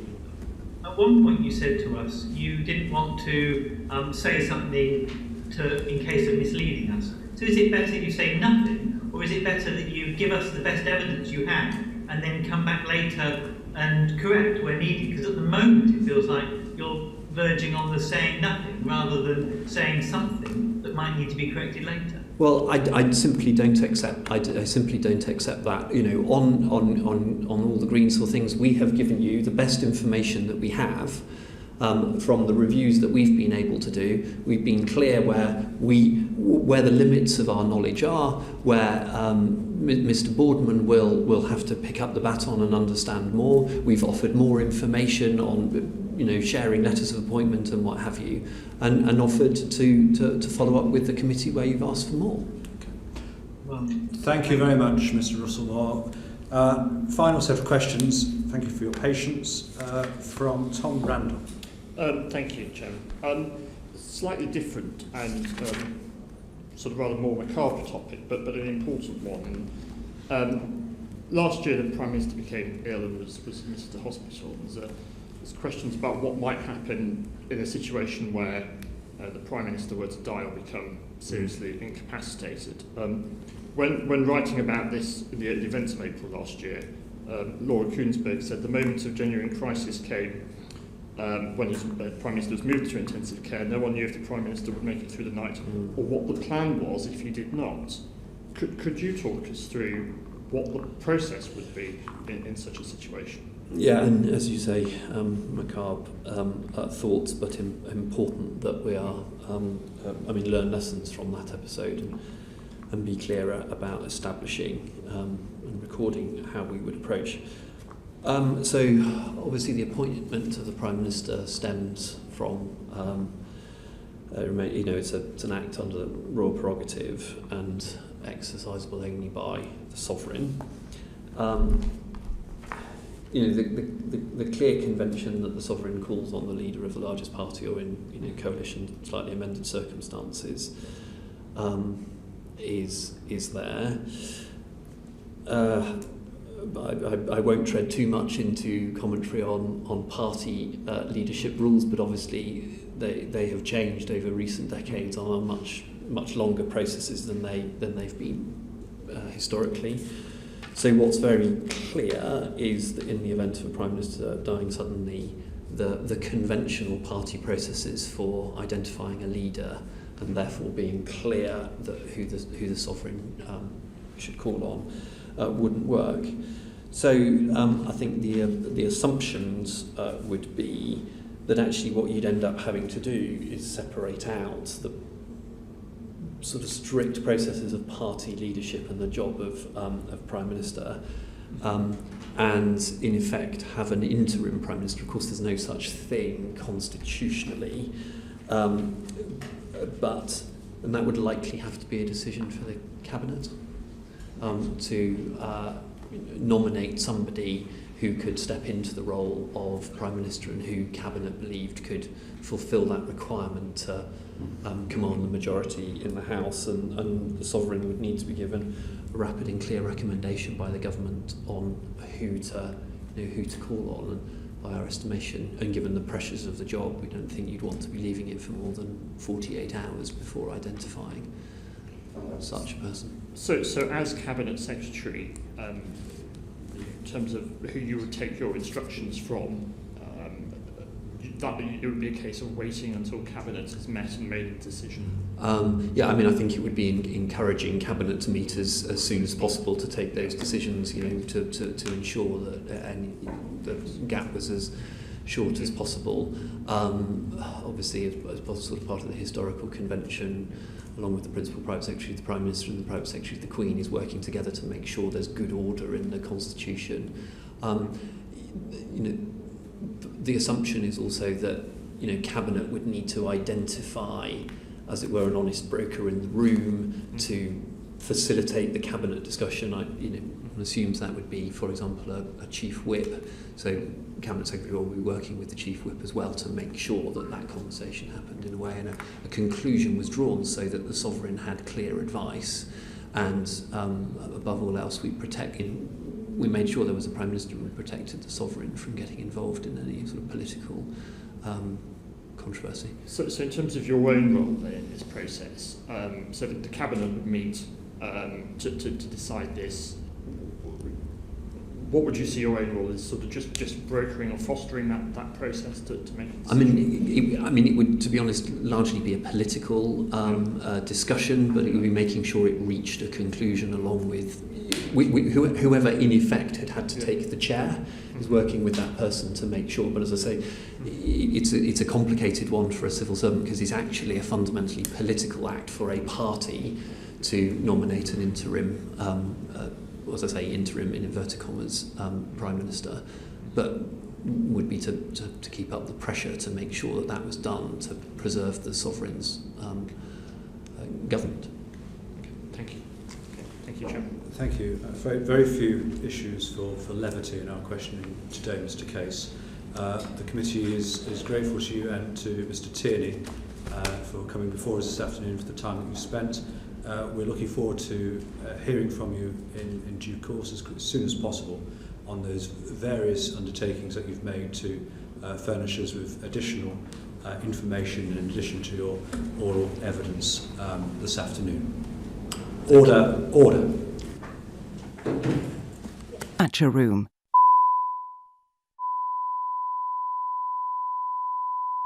Portcullis House, the Thatcher Room.